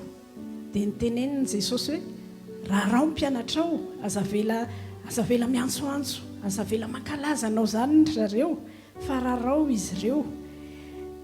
Dia ozy Jesosy hoe lazaiko aminareo fa raha manginy ireo dia mivato rehetrarehetra eto Jerosalema no hiantsoantso dia vao mainka tsy ho tantinareo zany. Dikan'izany ry havana tsy tantiny, tsy zakany tontolo ny fanahy ratsy, fisaorana sy fankasitrahana ary fanomezam-boninahitra an Jesosy. Fankasitrahana sy fanomezana voninahitra an Jesosy dia niraran'ny fariseo. Fariseo dia endriky ny fanahy ratsy. Tsy mahazaka an'izany hoe hisaotra tsika na hanome voninahitra n'Andriamanitra, fa izany teny aminao androany aza manaiky mandrakizay horaran'ny fanahy ratsy. Aza manaiky mandrakizay hoe horaran'ny olana. Mety mafy be ny olana, mety tsy azonao mihitsy hoe fa maninona no izaho, fa mandrakizay aza manaiky horaran'ny fanahy ratsy tsy hisaotra n'Andriamanitra, tsy hisaotra an' Jesosy, tsy hanome voninahitra an' Jesosy. Ny fisaorana sy fankasitrahana dia famerenana ny voninahitra ho an'i Jesosy. Tamin'ny zavatra rehetra zay nomen'andriamanitra atsika zavatra tsara rehetra nomen'andriamanitra atsika zavatra tsara rehetra mba vitatsika dia reny rehetrarehetra reny a natao amerenana ny voninahitra ho an'i jesosy hoy ny lioka toko 7:7 teo hoe lioka toko 7:7 ary rehefa nanakaiky izy tonga teo am-pidinana amin'ny tendrombohitra oliva dia mifaly avokoa ny mpianatra marobe ka nideran'andriamanitra tamin'ny feo mahery noho ny asa lehibe rehetra izay efa hitany. Hoy ny tenin'andriamanitra noho ny asa lehibe izay efa hitany. Mino aho fa raha mbola tafajoro eto zasy ianao a dia nisy asa lehibe nataon'andriamanitra ao antsika mba lehibe amintsika ve hoe famonjena nataon'i Jesosy. Izy Andriamanitra fa izy koa olombelona mahalala marary izy. Tsika raha voatoro kely ohatra ny ratsan-tanana anankiray dia mahatsaro marary be. Dia Jesosy manoatra noho izany famonjena nomeny Jesosy tena vidiany lafo satria ny rano mihitsy vidianany atsika. Dia mba lehibe amintsika ve izany famonjen'Andriamanitra izany, famonjen'Andriamanitra tamin'ny alalan'i Jesosy. Asa lehibe goavana indrindra nataon'Andriamanitra ao antsika izany. Mba asa lehibe, mba lehibe aminao ve, lehibe amiko ve hoe tsika mbola mijoro ara-panandro any. Asa lehibe ataon'Andriamanitra izany fa tsy hoe zasy ianao no mahery saina be dia hoe izany indray aloha tsy hiverin-dalana hoe izany indray andeha foana na inona mitranga. Tsy asantsika izany, mety hoe eo ny eritreretintsika fa asa lehibe ataon'Andriamanitra amintsika izany. Mba zavatra lehibe aminao ve isan'andro hoe mbola mamisakafo tsara foana ianao isan'andro, mitafy tsara tsika rehetra. Asa lehibe ataon'Andriamanitra izany. Ary mba zavatra lehibe aminao ve mbola misy 1 centime, tsy antany hoe misy ohatrinona ny amin'ny kontinao fa tonga izao faran'ny volana mino aho fa mbola misy ao na 1 centime kosa azy. Tsy mba zava-dehibe aminao hoe ny 1 centime fa nga zasy ianao mahay manamboatra 1 centime. Asa lehibe ataon'Andriamanitra ao antsika izany. Any amin'ny tantara faharoa toko 1:9 dia hoy Solomona, hoy ny tenin'Andriamanitra hoe dia hoy Solomona tamin'Andriamanitra: ianao efa naneho fahasoavana lehibe tamin'ny Davida raiko ary nampanjaka andimby azy. Solomona nahita ny asa lehibe nataon'Andriamanitra tamin'ny Davida rainy. Marina hoe mpanjaka Davida fa fantatra Solomona tsara hoe ny tantaran'ity dadako ity ny mpiandry dia lasa mpanjaka. Dia nahita ny asan'Andriamanitra lehibe nataony tamin'ny Davidy Solomona nandritra ny fahazazany ny fahatanorany ary izy efa lasa mpanjaka. Dia fantatra Solomona ihany koa fa asa lehibe nataon'Andriamanitra taminy ny hoe tamin'ny Davida aloha hoe zanaky Davida nataony lasa mpanjaka ihany koa. Ary tamin'ny Solomona tenany fantatra Solomona hoe asa lehibe nataon'Andriamanitra raha mba tonga mpanjaka izy tamin'io fotoana io. Za koa ry havana dia ianao koa Andriamanitra manao zavatra lehibe amin'ny fiainantsika. Tsika mety manamaivamaivana ary tsika mety manamany ny asa lehibe ataon'Andriamanitra fa Andriamanitra tena nanao asa lehibe tamin'ny fiainako sy ny fiainanao. Ary na dia izao fahavelomantsika izao aza, misy olona, misy mpiara-miangona amintsika izao madame Diory efa tsy miaraka amintsika intsony izy efa lasany amin'i Jesosy. Misy ray aman-dreny ara-panahy zay ohatra ny latsaka mihitsy ny ranomasoko teo ohatra na tsy aro tampoka mopera fa zay katolika tamin'ny voalohany indrindra. Mopera hoe ray aman-drenyko ara-panahy tena naneo natsapako amin'izany hoe fitiavan'Andriamanitra ray. Naneo fitiavana le mopera tsika gasy moa ohatra ny tsy dia fantatra hoe tiantsika ny ray aman-drenitsika fa tsika gasy tsy mahay maneho fitiavana loatra. Dia ohatra ny tsy mahatsapa ny ankizy hoe tsy matsaky ny génération anay moa ao anatin'izany hoe tsy dia natsapa loatra hoe fitiavany ray aman-dreny, fantatra hoe tia ny ray aman-dreny fa tsisy geste loatra. Fa izay mopera izay tena nanamarika manokana hoe natsapako izany hoe fitiavan'andriamanitra ray voalohany indrindra tany amin'ny 1978 raisina komin'ny voalohany dia teo tena natsapa nataon'andriamanitra fantatra hoe izany le fitiavany ray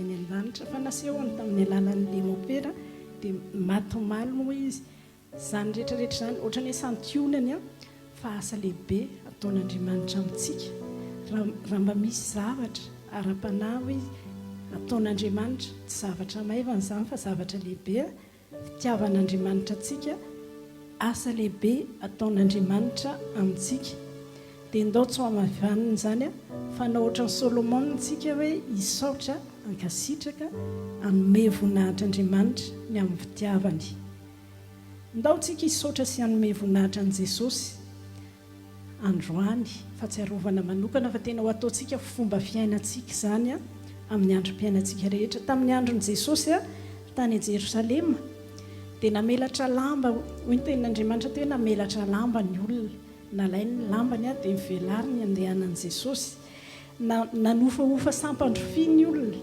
dia nisy ny antsoantso hika-pifaliana ho fanomezana voninahitra an' Jesosy inona kosa mba hanehoantsika fanomezana voninahitra an' Jesosy hoy ny salamo 5:7 anona ny fahatsiarovana ny haben'ny fahatsaranao izy sy obo ny fahamarinanao amin'izao andro atsiarovana ny karan'i Jesosy tany Jerosalema izao a Jesosy ny seho-mpanjaka dia ndao zasainao mba anonona ireo haben'ny fahatsaran'andriamanitra eo amin'ny fiainantsika ireo fahatsaran'andriamanitra mbola mitoetra amin'ny ara-panahintsika sy ny amin'ny ara-piainantsika rehetra ara-tokantrano raha mbola misy zavatra tsara eo amin'ny fiainanao sy eo amin'ny fiainako a dia reny rehetrarehetra reny marina hoe men'andriamanitra mba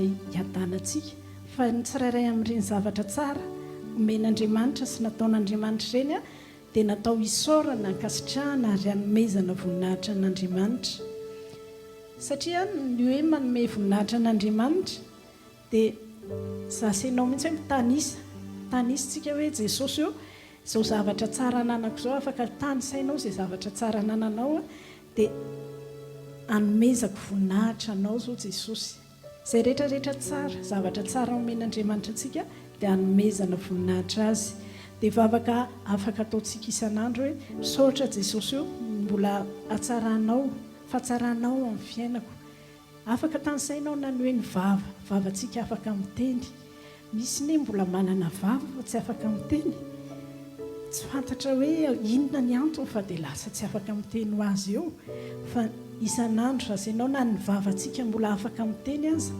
fahatsaran'andriamanitra ny fiainantsika io men'andriamanitra antsika dia isaorana azy Jesosy eo misaotra fa mbola miteny ny vavako ho anao ny voninahitra amin'ity vavako afaka miteny ity na itsika mbola afaka manatrika sy hoe manana fotoam-bavaka tahaka izao azy fahatsaran'andriamanitra amiko sy aminao io dia ndao tena isaorantsika ankasitrahantsika n'andriamanitra hanomezantsika voninahitra azy hoe saotra Jesosy ny amin'ny fotoam-bavaka ho anao any voninahitra ny amin'izao fotoam-bavaka izao dia ho ataontsika fomba fiainana mihitsy izany a satria izay zavatra rehetra nanantsika sy mbola fananapetraka eo an-tanantsika na ny ao anatin'ny fanahintsika dia fahatsaran'andriamanitra dia hanomezantsika voninahitra azy ndao ty androandroany ity mba tsy ho fahatsiarovana fotsiny a fa tena hoe hiainantsika ho fiainantsika izany hoe ary tsy ho androany ihany fa ho fiainantsika izany misaotra mankasitraka ary manome voninahitra an'andriamanitra satria tsy zavatra maivana na namonjeny Jesosy antsika azy Jesosy a niakatra tany Jerosalema efa fantatra Jesosy mihitsy hoe ho faty izy raha vao makany a Jerosalema izy dia ho faty izy izay fa nandeha ihany Jesosy satria izy tia azy tianao a dia hatanteraka ny famonjenantsika izy dia niakatra ihany izy ko noho izany raha misy olona eto an-tany hoe tokony hisaotra sy ankasitraka raha minome voninahitra an'andriamanitra dia zasy ianao noho izy tena tokony hisaotra mandrakarivotsika satria tena sarobidy zavatra tsara fahasoavan'Andriamanitra tamin'ny fiainantsika izany. Any amin'ny Korintianina 2:7-5 dia hoy ny tenin'Andriamanitra hoe fa ny zavatra rehetra dia natao nohony aminareo mba hitombon'ny fisaorana ho voninahitr'Andriamanitra noho ny fitombon'ny fahasoavana amin'ny maro. Ny fisaorana sy fankasitrahana ry havana dia natao hitombo, nataon'Andriamanitra hitombo io, tokony hitombo isan'andro raha ianao hoe misy zavatra foana isaorantsika mihoatra noho ny tamin'ny lasa amin'ny fiainantsika isan'andro. Fa rehefa mitombo ny fisaorana sy fankasitrahana dia hoy ny tenin'Andriamanitra teo hoe mitombo ny fahasoavana, mitombo koa ny fahasoavana. Raha izasy ianao no misaotra sy mankasitraka an'Andriamanitra dia tsy tombono an'Andriamanitra io. Izy dia Andriamanitra foana ary azy foana izao rehetrarehetra izao, azy ny any an-danitra, azy ny etỳ tany. Fa raha misaotra sy mankasitraka an'Andriamanitra raha ianao dia tombono antsika io. Tsika mitombo amin'ny fisaorana sy fankasitrahana, mitombo ihany koa ny fahasoavana ao amin'ny fiainantsika na ara-panana na ara-piainana. Amin'izao androntsika izao ry havana dia tsisy fariseo hoe iseho mivantana aminao dia hiteny hoe aza misaotra, aza mba mankasitraka na manome voninahitra an'Andriamanitra. Fa amin'izao androntsika izao kosa nefa tena be dia be, misy zavatra be dia be te handraranao, te hanakana anao, tsy misakana anao, tsy hisaotra an'Andriamanitra, tsy hankasitraka an'Andriamanitra. Lasa ilay olana ngeza be noho ny fahasoavana sy ny zavatra tsara nomen'Andriamanitra. Fa izasy ianao andao hanapa-kevitra mihitsy hoe ho ataontsika fomba fiaina ilay izy, ilay misaotra, mankasitraka ary manome voninahitra an'Andriamanitra. Ary tsy adinontsika mandrakizay fa halan'ny tontolon'ny fanaratsy io, tsy zakan'ny tontolon'ny fanaratsy io dia vao maikintsika fantatritsika izany dia vao maikintsika mandroso foana. Ny izoko fara amin'izao fotoana izao marary ny masony dia nizara tamiko izy hoe zaho ozy pastera isaky mivavaka misaotra zavatra iray dia tena iny zavatra iny tena hoe eo no eo tafiany devoly ilay izy.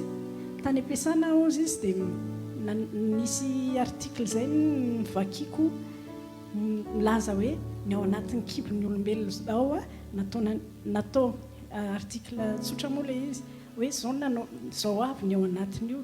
Dia zaho ozy nisaotra hoe ay ve Andriamanitra izany zavatra rehetra izany tena hoe asan'ny tananao anatin'io kiboko io. Fa vao vita ozy ilay vavaka tonga dia narary be ny kibo, narary be tsy maintsy nody. Dia tamin'ny oviana indray izy tamin'ny herinandro ity hoe tany ampiasana dia tena hoe masony tena tsapany hoe mahiratra be izany masoko izany sady tsara izy izany madio be. Nisaotra ozy Jesosy tena misaotra fa vao vita ozy ilay vavaka tena tafiany fanaratsy indray ny masony nisy tapaka kely ny lalandra dia izay tsy nahafaka azy eto. Fa tsy kivy izy fa ozy izy hoe vao maika hisaotra foana dia ohatrany koa tsika ndao tsika tsy andro hoe ho tafian'ny fanaratsy fa tonga tsika dia hisaotra foana na inona mitranga ho tahiny Jesosy eny amin'ny masony zoko fara. Amen. Jesosy Kristy Tompo dia nanao zavatra be dia be ho antsika. Dia androany ndao zasy ianao mba hiara-merina izao vavaka izao. Izy vavaka ho averintsika. Hiara-merina izao vavaka izao tsika amin'ny anaran'i Jesosy. Jesosy io atao faran'izay mora misaotra, mankasitraka ary manome voninahitra anao ny foko, ny saiko, ny fanahiko ary ny fahatsapana ato anatiko. Jesosy Kristy Tompo afaka vakianao ilay vavaka fa natao ery ilay izy Tompo. Jesosy Kristy Tompo ataovy mahita mahazava-dehibe ireo fahasoavana sy fanasoavanao rehetra amin'ny fiainako isan'andro isan'andro. Dia omeo any fo hanome voninahitra anao amin'izany amen.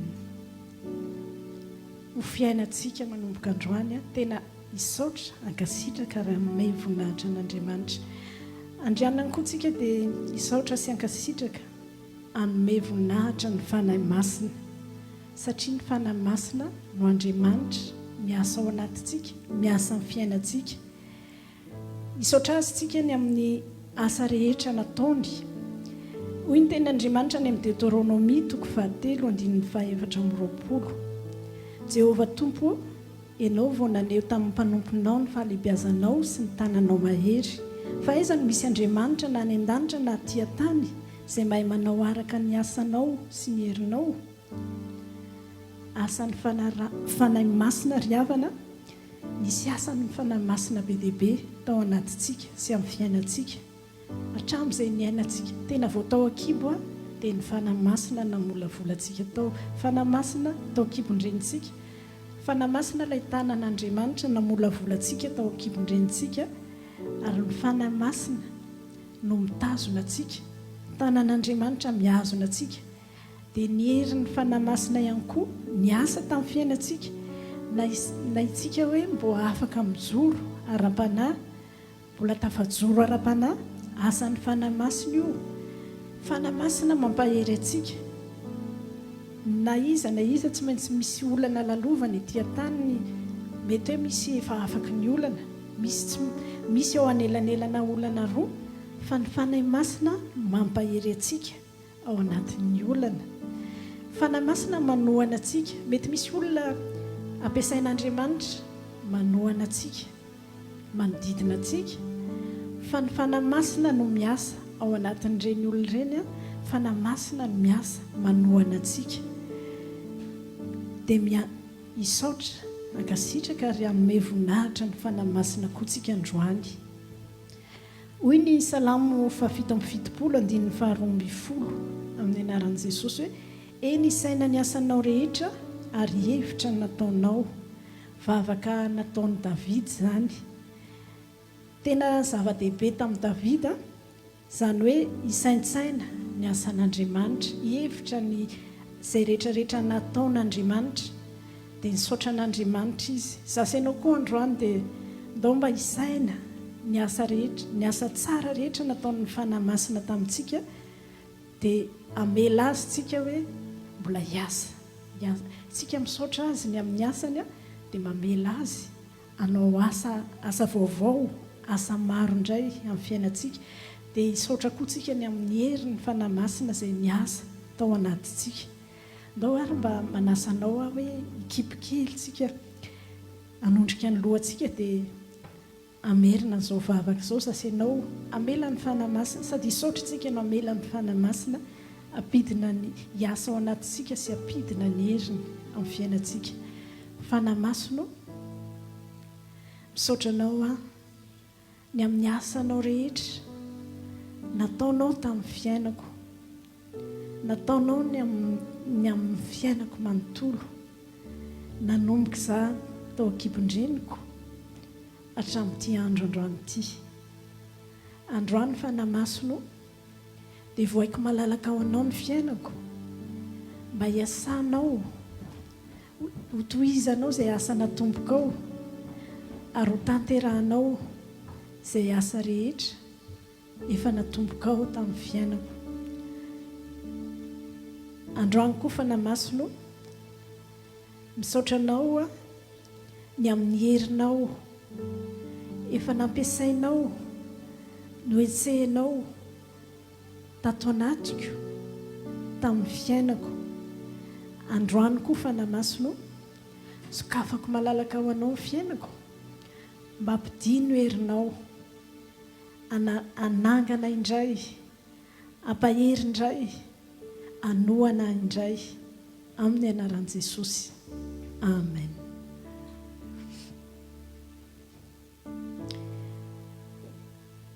Iverina amin'ny tany Jerosalema, tamin'i Jesosy tany Jerosalema tsika ry havana, tao amin'ny Matio 1:20 hatramin'ny 4:12.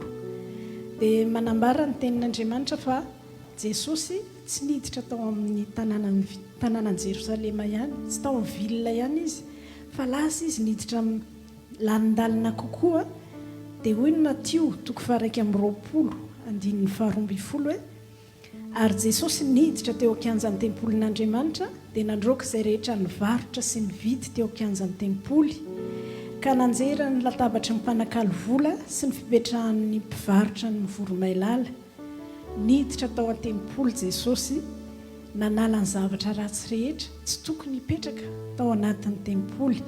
Ny karahan' Jesosy tany Jerosalema zany a dia tsy le hoe ho ankalazain'ny olona fotsiny ihany fa niditra tao an-tempoly Jesosy nanala, nandrava, nandrodana ary namarana zavatra rehetra tsy tokony niditra tao anatin'ny tempoly.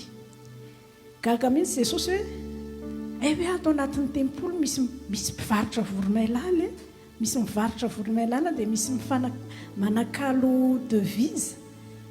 Androany koa tsy tian'Andriamanitra handalo fotsiny hoe zao ho fahatsiarovana fotsiny ny andro androany fa Jesosy te handrava, te hanjera, te hamarana ireo hery ratsy rehetra, zavatra ratsy rehetra mety niraraka tamin'ny fiainanao, mety namatotra anao, mety namatipatotra ny ara-panana, misy lafim-piainana voavatipatotry ny zavatra ratsy tao amin'ny fiainana fa androany Jesosy te handrava an'izany rehetrarehetra izany, te hamarana an'izany amin'ny fiainantsika tsirairay avy. Androany zasainao dia tena anaikintsika hoe arodany Jesosy eo azerao ary farano hiala amin'ny fiainako izay rehetrarehetra zavatra ratsy nanaranaraka na mahatonga ny fiainam-panahiko hoe hisakana, tsy tombo, tsy androso, mety mahatonga lafim-piainana tsy fantatro izay lafim-piainana, mety hoe misy blocage eo amin'ny fiainana, misy zavatra ratsy tokony ho arodanao, misy zavatra ratsy tokony ho farananao tsy hanaraka antsika intsony dia ndao zasainao ndao tsika hitsangana tena hoe hivavaka androdana izany amin'ny anaran'i Jesosy. Jesosy ilay mandrodana zaho irahan'Andriamanitra fotsiny ahako apita izany amin'ny anaran'i Jesosy Kristy. Vavaka arintsika tompo. Makasitraka anao izay Jesosy fa tsy tonga fotsiny ianao hoe ho ankalazainay amin'ny mampanjaka anao fa androany dia tena te hiseho ihany koa ianao amin'ny mampanjaka anao, tompony hery sy ny fahefana faratampony. Ny anaranao ilay mahavonjy, ny anaranao ilay mandrava ny hery ratsy rehetra, ny anaranao ilay afaka mandroaka fana ratsy rehetra, fiainana ratsy rehetra ary afaka mamarana fiainana ratsy rehetra. Ko androany Jesosy tsy fifanandry finjavatra fa tena hoe rendez-vous anao aminay tsirairay avy izao fotoana izao. Tonga ianao Jesosy, nankalaza anao zahay teo, nideranao zahay fa tonga koa ianao mba andrava, anjera, androdana ary hamarana izay fiainana ratsy tao anatin'ny fiainanay tsirairay avy amin'ny anaranao Jesosy Kristy. Izay rehetrarehetra tonga eto na izay rehetrarehetra manaraka any amin'ny any tokantrano rehetra any, izay rehetrarehetra tonomoko amin'ny anaran'i Jesosy Kristy ilay tompon'ny fahefana faratampony, amin'ny anaran'i Jesosy Kristy izay rehetra fiainana ratsy, fiainana nararaka, teny fanozonana nararaka tamin'ny fiainanao ara-panahy sy amin'ny lafim-piainana rehetra dia ravako amin'ny anaran'i Jesosy Kristy, arodako ary azerako amin'ny anaran'i Jesosy Kristy amin'izao segondy izao ary tonomoko amin'ny anaran'i Jesosy Kristy mifarana amin'izao segondy izao zany, tsy manaraka anao intsony, tsy manaraka ny ankohonanao, tsy manaraka ny taranako faramandimby fa tonomoko amin'ny anaran'i Jesosy Kristy. Jesosy ilay tonga anangana ny fiainana, tonga ho fahavelomana, ho fiainana ho anao, ho antsika tsirairay avy, ho an'ny ankohonanao, ho an'ny ho avinao dia tonomoko amin'ny anaran'i Jesosy Kristy izay rehetra toerana bangana ny alan'ny ratsy rehetra ny ho feno ny fahatsaran'Andriamanitra, ho arahan'ny fitahian'Andriamanitra, ho arahan'ny fanambinan'Andriamanitra ary ny tanan'Andriamanitra tsy hita maso dia ilay fanahy masina izay monina miaraka amintsika dia izy anie ombanao manomboka androany noho ny amin'izay rehetra vitan'i Jesosy ary amin'ny anaran'i Jesosy Kristy dia tonomoko fa ho tahina ny ara-panahinao, ho tahina ny lafim-piainanao rehetra, ho salama ny ara-panahinao ary ho salama ny lafim-piainanao rehetra satria Jesosy Kristy tsy tonga ho ankalazaina ihany fa tonga anjaka ary anangana lafim-piainanao rehetra dia ho azy rereny ny voninahitra amin'ny anaran'i Jesosy Kristy. Amen. Ary farany-driavana, Jesosy tonga tsy tonga fotsiny izy hoe ho ankalazaina hoe mpanjaka, fa tonga izy manasitrana izy. Dia androany ny anaran'i Jesosy dia mahasitrana. Dia androany tonomoko amin'ny anaran'i Jesosy Kristy, ninona aretina mahazo anao raha aretina amin'ny ara-panahy, aretina amin'ny ny saina, raha aretina amin'ny fiainana manontolo, ninona aretina mahazo anao amin'ny vatanao, ny maso. Raha misy aretina amin'ny masonao, tonomoko amin'ny anaran'i Jesosy Kristy, sitrana amin'ny anaran'i Jesosy. Izay rehetrarehetra aretina amin'ny vatana, na amin'ny vavony, ny kibo, ny momba amin'ny vatanao rehetra, tonomoko amin'ny anaran'i Jesosy Kristy, sitrana amin'ny anaran'i Jesosy. Satria Jesosy mpanasitrana, ny anaran'i Jesosy mahasitrana, tonomoko sitrana ianao amin'ny anaran'i Jesosy Kristy. Amen. Ndao aritsika mba ankalazan'Andriamanitra,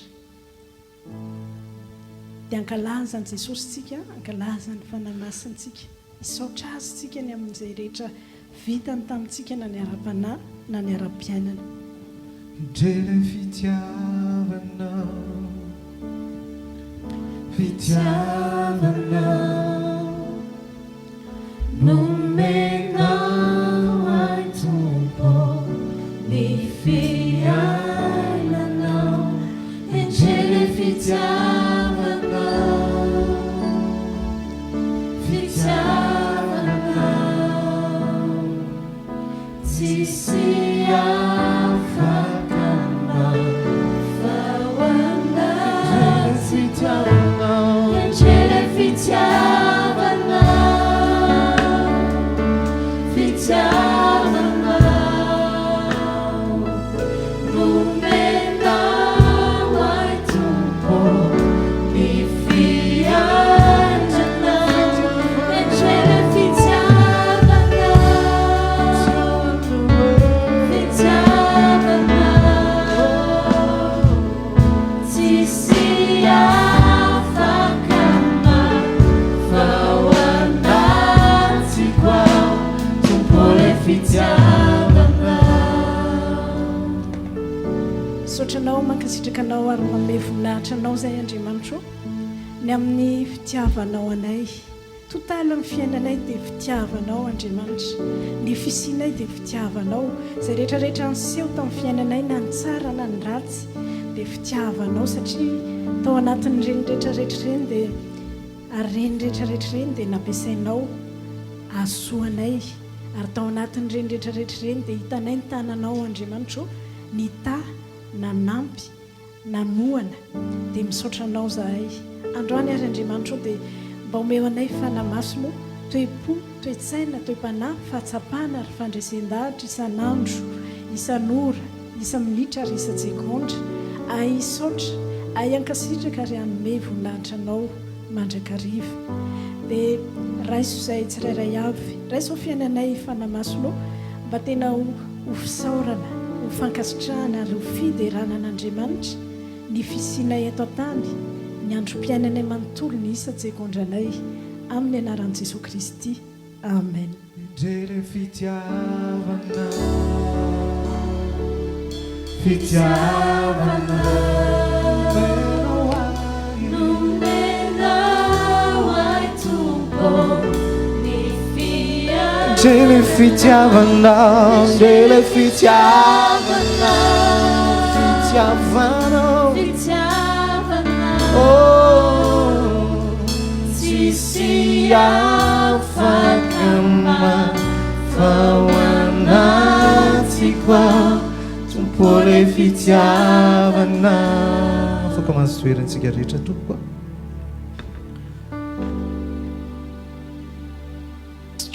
Ao anatin'ny vanim-potoana manokana tahaka an'izao Andriamanitra dia mampatsiaro atsika hoe Andriamanitra tena tia atsika loatra izy.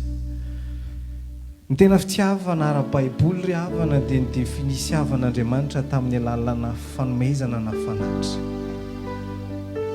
Isaka miresaka momba na fitiavana izy, ohatra hoe ny Jaona 7:1-9, fa itoy izao no nitiavan'andriamanitra zao tontolo zao dia nomeny zanalahy toka tsy misy fitiavana lehibe noho zao dia nafoizany ny aina zany hoe amin'andriamanitra ny atao hoe fitiavana dia mifamatotra mifanomezana izy nanao azy voalohany satria tiantsika ho voavonjy tiantsika mba tsy ho very dia nomeny ny zanalahy tonga rehefa tonga tetỳ ambonin'ny tany ihany koa Jesosy rehefa avy eo izay atsiarovantsika manokana ny andro tahaka an'izao nidirany teo a Jerosalema araka ny tenenin'ny mpanompon'Andriamanitra na dia efa fatany izao fa fijaliana sy fahoriana ny andro azy eo faniditra tao a Jerosalema izy satria izy any soky faniry mbola mila vonjena any koa ianao mbola mila vonjena satria tian'Andriamanitra loatra ianao tena afoy izy sasy ianao kory havana androany ao anatin'izao fotoana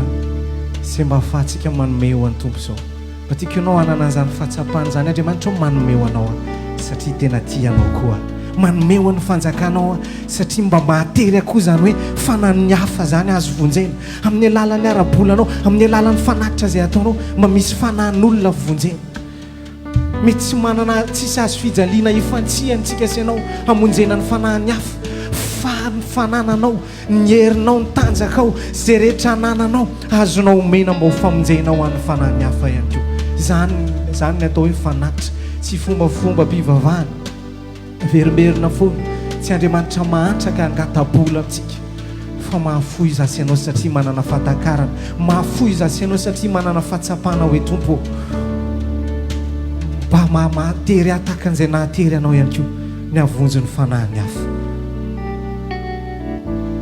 raha eo misaotranao zay amin'ny anaran'i Jesosy androany ao anatin'izany fahatsapana zany Andriamanitra mireconnaître reto anatrehanao fa ny fitiavanao no mba nahavonjy anay zay koa Andriamanitra amin'ny mampanaradia anay anao mba te afoy zay hanome ho anao noho ny amin'ny fitiavana zay manery anay tsy terena tompo fa ny fonay mireconnaître hoe raha ohatran'izao zay androany dia mba ny famonjenao dia mba liana ihany koa zay tompo raha mba amin'ny alalan'ny fanatitra zay ataonay amin'ity androany ity avonjy ny fanahin'ny hafa amin'ny anaranao Jesosy Kristy no afoizanay amin'ity androany ity misaotra raha eo amen androso ny diakona dia izara ny valopy tsika ao anatin'ny fiderana sy ny fiankohofana androany fa maika iantsoantso hoe tompo dia isaotranao zay fa lehibe loatra amin'ny fiainanay zay rehetra nataonao tamin'ny fiakaranao teo a Jerosalema mba monjo ny fananay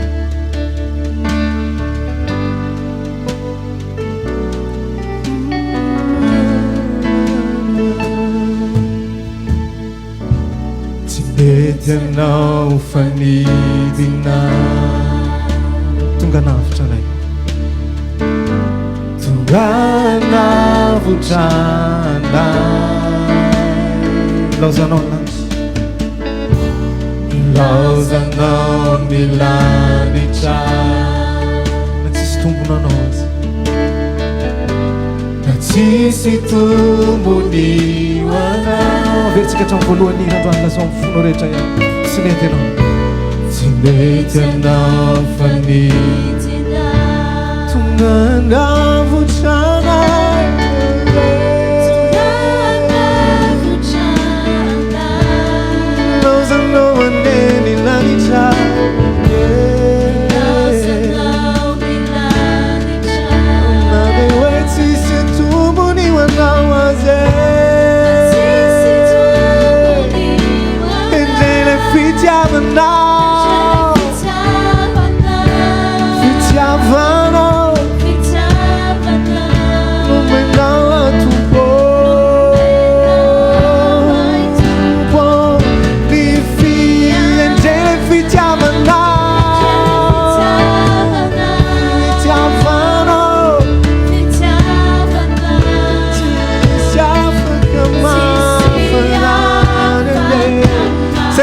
Lata dopo il pizzagana in sigaretta nara yang suan senge Vitiavana oh venu nawa itupo Tengene vitiavana Vitiavana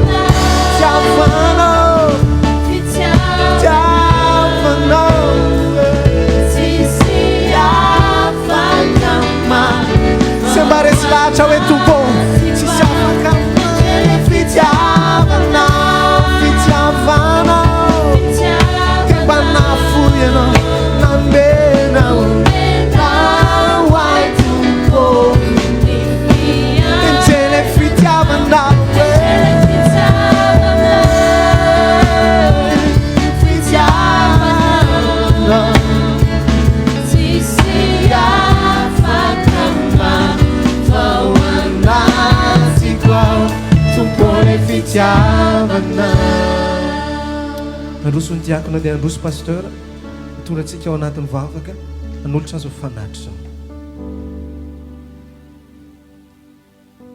raha eo mankasitraka anao zay fa zao fanatitra zao dia mariky ny fitiavanao tsy nisy araka ny teninao teo hoe na dia ny 1 centime azy dia asa lehibe nataonao tamin'ny fiainanay zao valopy rehetra zao Andriamanitra dia asa lehibe nataonao tamin'ny fiainana zao fiangonana zao tamin'ny fiainany tsirairay avy dia ndreto entinay eto anatrehanao zany homariky ny fankasitrahanay anao homariky ny fisaoranay anao ny amin'izay asa lehibe nataonao tamin'ny fidiram-bola ny tsirairay tao anatin'izao fiangonana zao entinay ihany koa zany Andriamanitra anomezanay voninahitra anao satria ny zay rehetrarehetra zavatra eo amin'ny fiainanay fahatsarana rehetra eo amin'ny fiainanay dia avy aminao zany dia averinay ho anao ny voninahitra tsy hoe na afaka nanome zay androany dia horaisinay ny voninahitra hoe zahay ilay mpanome fa atoverinay aminao ny voninahitra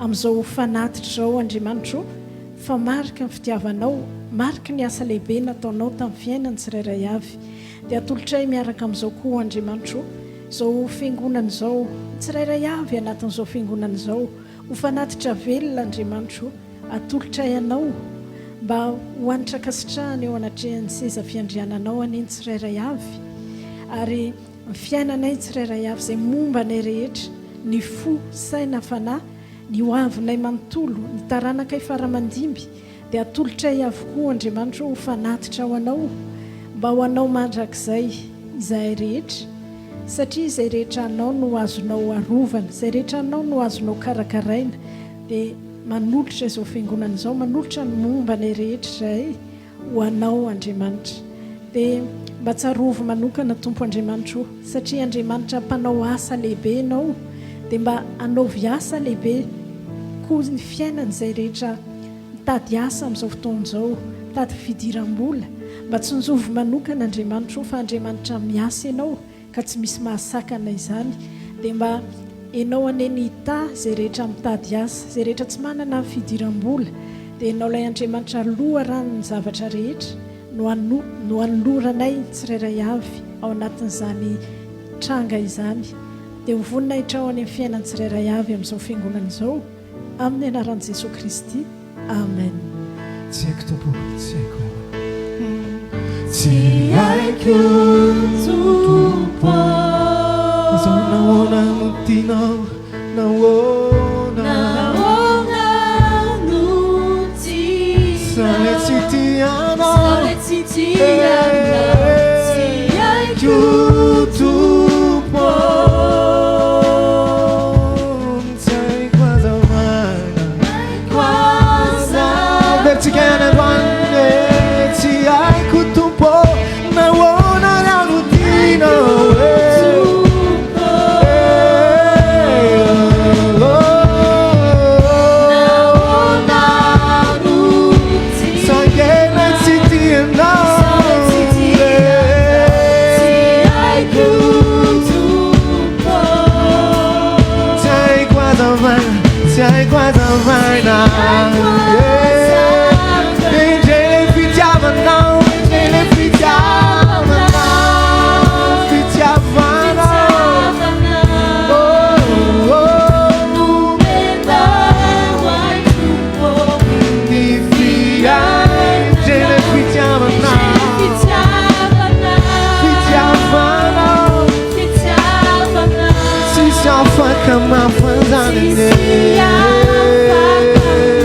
Lazantsika mafarana androany penjele fitiavanao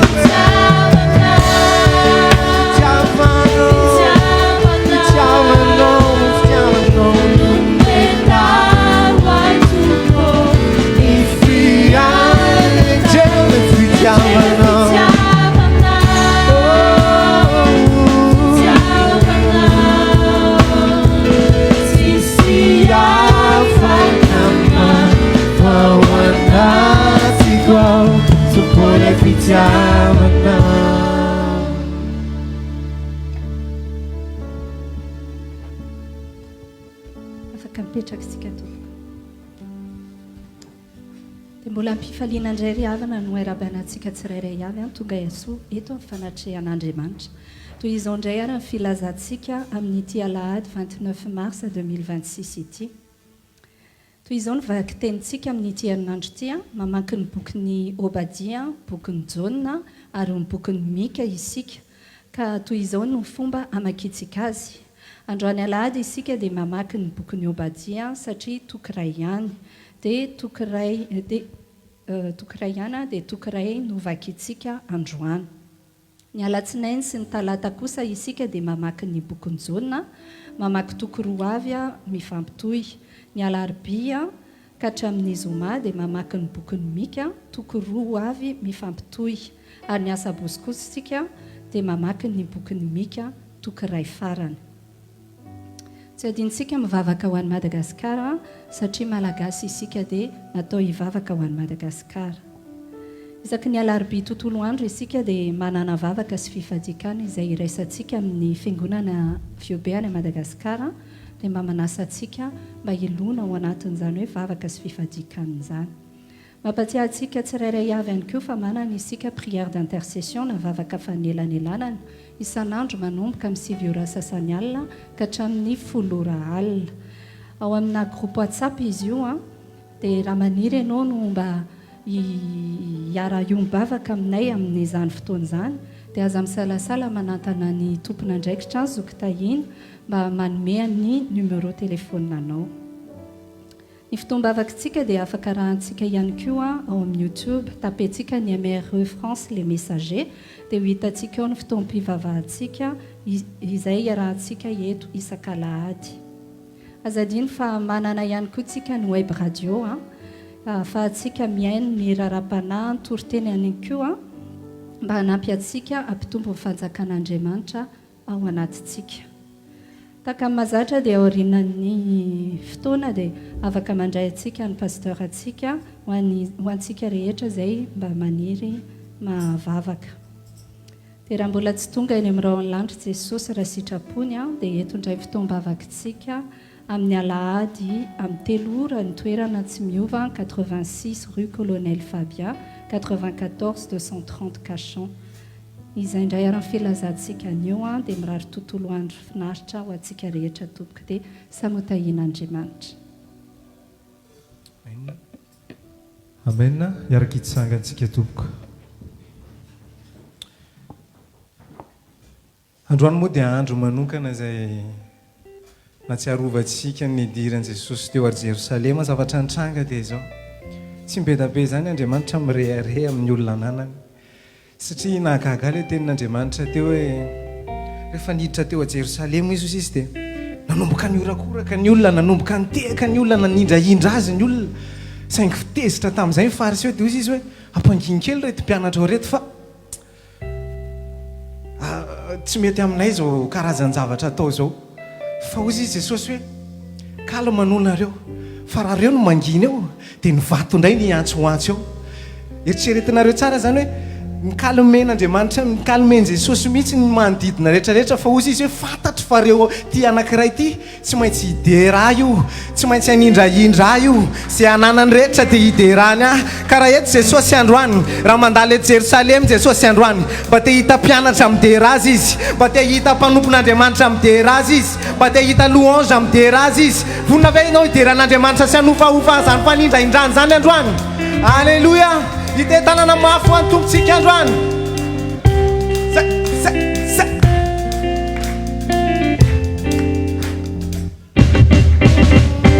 Zao ny tomponao indro tsenao Zao ny tomponao tsenao lasao lay maherinao e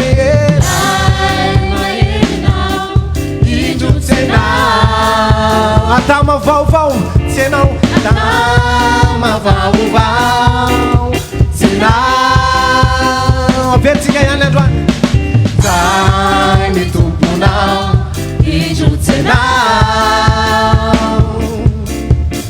zao ny tomponao tsenao lazao izy lay maherinao e lay maherinao indro Adama vaovao Adama vaovao Hoavy ambonina izy velaro amin'ny lalan'iny lambana aiza le ofaofa tanan'androany ofaofa hitanana izy le mpanjaka n'izao tontolo izao asandrato izy sy ny fahatsarany androany hoe izy ny tsara izy izy no ambony indrindra izy no ambony indrindra izy no avy indrindra Hosanna izy ny tsara indrindra izy ny tsara indrindra izy no ambony indrindra izy no ambony indrindra izy no avy indrindra Hosanna ndomba amin'ny fahofatanantsika rehetra androany lasy Hosanna sandrato azy ny Hosanna androany mandalo eto Jesosy androany sandrato azy ny Hosanna anao Hosanna Hosanna akary mafimafy Hosanna Hosanna Hosanna Hosanna Hosanna Hosanna Hosanna Hosanna ide tanana mafy an'le mpanjaka ny mpanjaka ianao androany meo voninahitra izy asandrato izy androany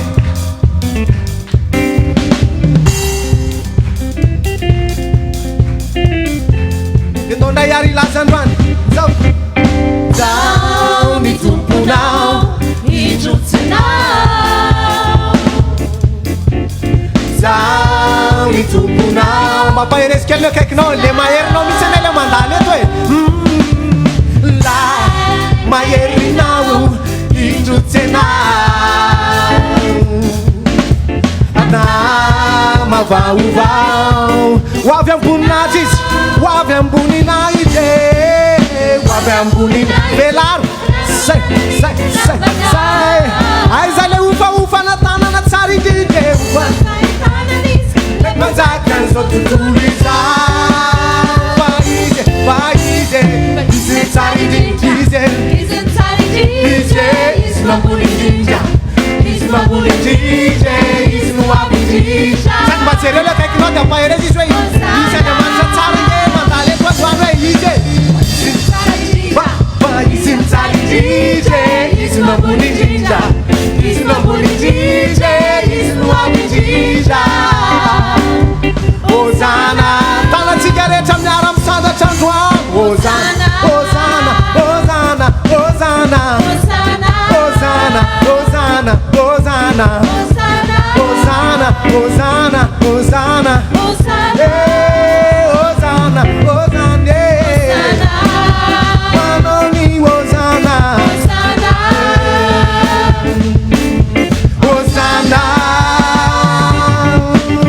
Hosanna Alleluia Alleluia talanjana ny olona sady gaga fa rehefa tafiditra teo amin'ny tanàna le lehilahy mahery dia ny zavatra nitranga ka talokina fagagana njamba nahiratra malemy nandeha ny stérile afaka ny toejazy hatramin'ny olona tsy nahetsika afaka mibataina dia nafindra toerana dia ilaza aminao fa rehefa mandalo zany lehilahy mahery zany tsisy nininona mahazona zany tsy anao fagagana eo amin'ny fiainanao rehefa tonga eo amin'ny Jerosalema amin'ny fiainanao Andriamanitra anao fagagana eo amin'ny fiainanao izy zay rehetra mino an'izany ite tanana mafy sy oraka ho an'ny tompo izy lehilahy mahery vonona hideran'Andriamanitra venao androany Alleluia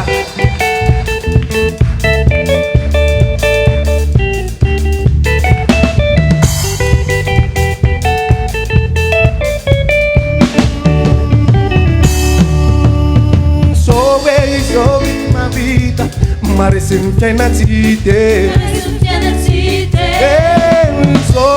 Sobe leilai Manalom ni tanande Ize panjak Tumpuni lake Ize rasenda mandalo Urin favala Lelai maere Tumpuni ere Ize Jeso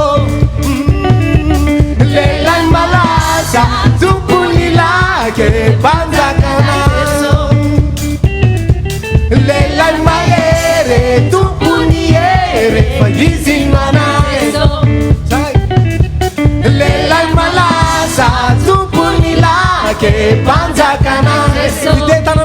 androany tompo ianao famezatsika voninahitra le lehilahy mahery mandala eto androany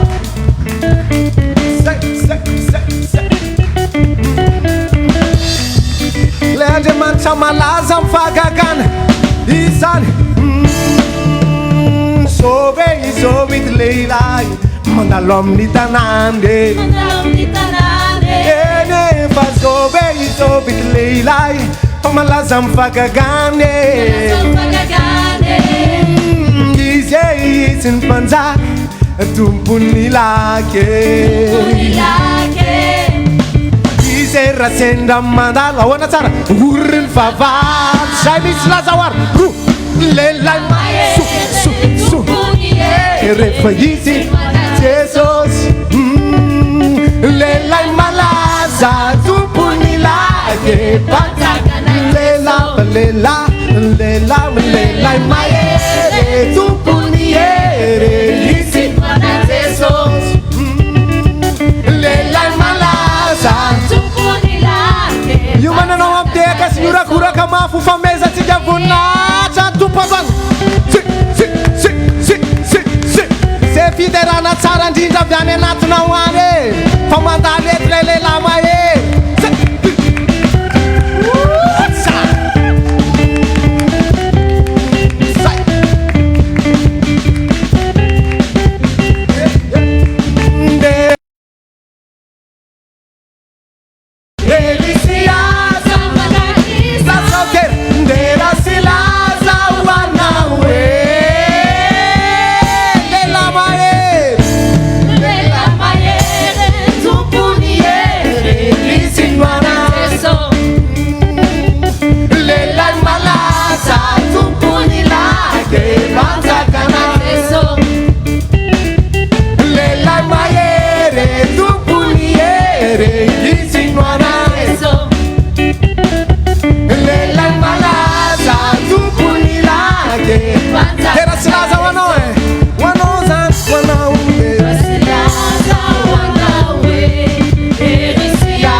miorakoraka mafy noho izany raha ety le lehilahy mahery androany niomako manahita fahagagana fa hiditra eo amin'ny Jerosalema amin'ny fiainanao izy amen amen araitsy hodranitsika alohana maranantsika tanteraka an'izao fotoana izao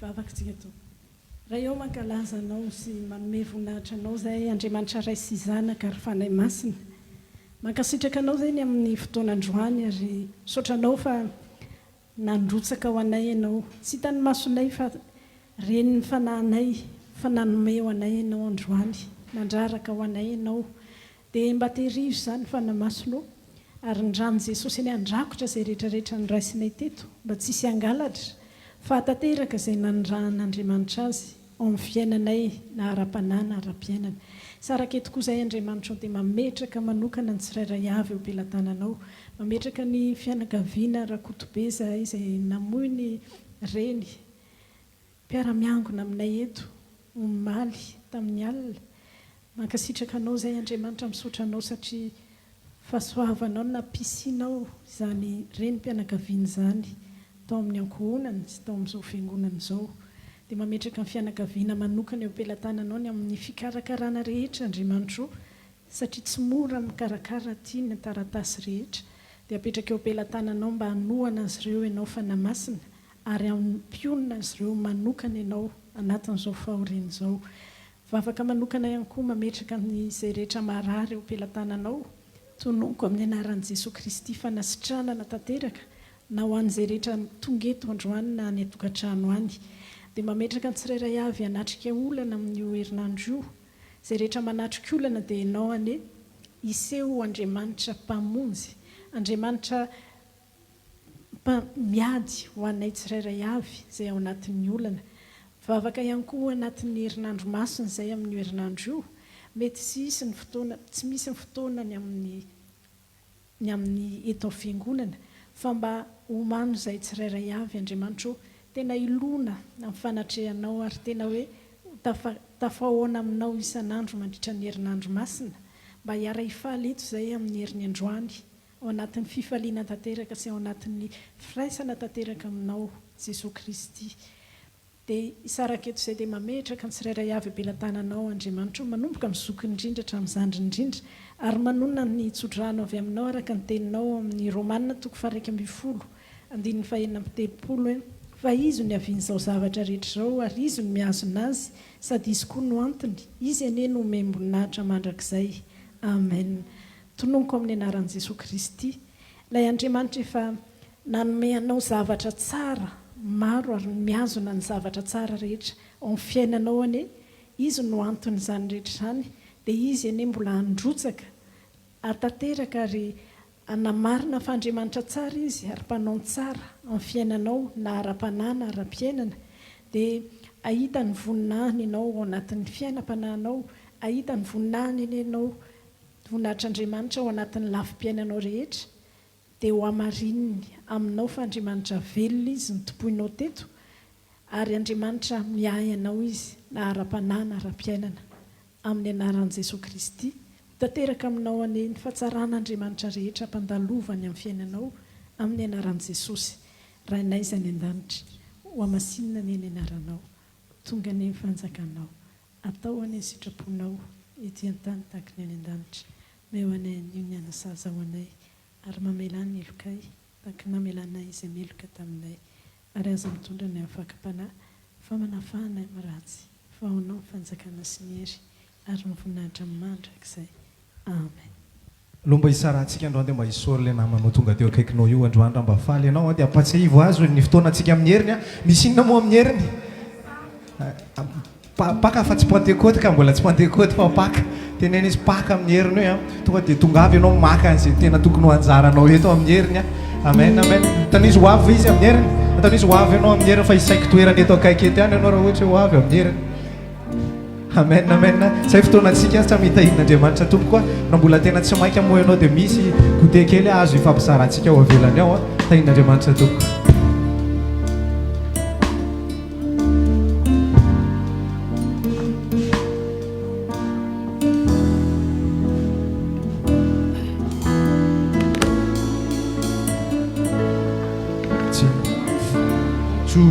Zay hoentiny ampitro na hoatsikana ho masoandro miparika, fa mbola miafina ny zay rehetra avy, totiako ho fantatra sady tsy mbola fantatro zay hoentiny ampitso na hoatsikana ho masoandro miparika, mbola miafina ny zay rehetra avy, totiako fantatra sady kanefa ninonina iseo ny finoko tsy janonateo fa matoky anao ny fo hatramin'ny farany, satria fantatro fantananao izay rehetra mety ho aizao, matoky anao ny foko tompo tsy miova.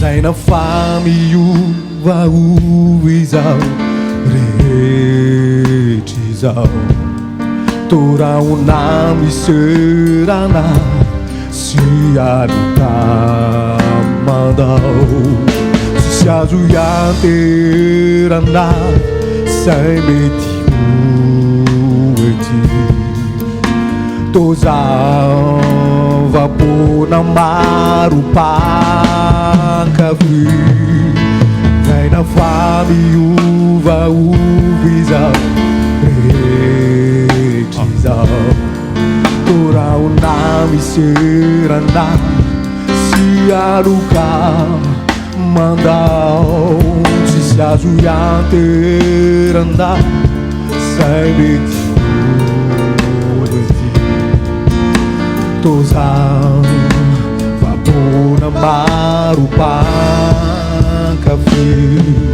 kanefa ninonina iseo ny finokotsy janonazeo fa matoky anao ny fo hatramin'ny farany satria fantatro fantananao izay rehetra mety hoaizao matoky anao ny fokotopo tsy mio kanefa ninonina iseo ny finokotsy janonazeo fa matoky anao ny fo hatramin'ny farany satria fantatro fantananao izay rehetra mety hoaizao matoky anao mioka nefa ninonina iseo finokotsy janonazeo fa matoky anao ny fo hatramin'ny farany satria fantatro fantananao izay rehetra mety hoaizao matoky anao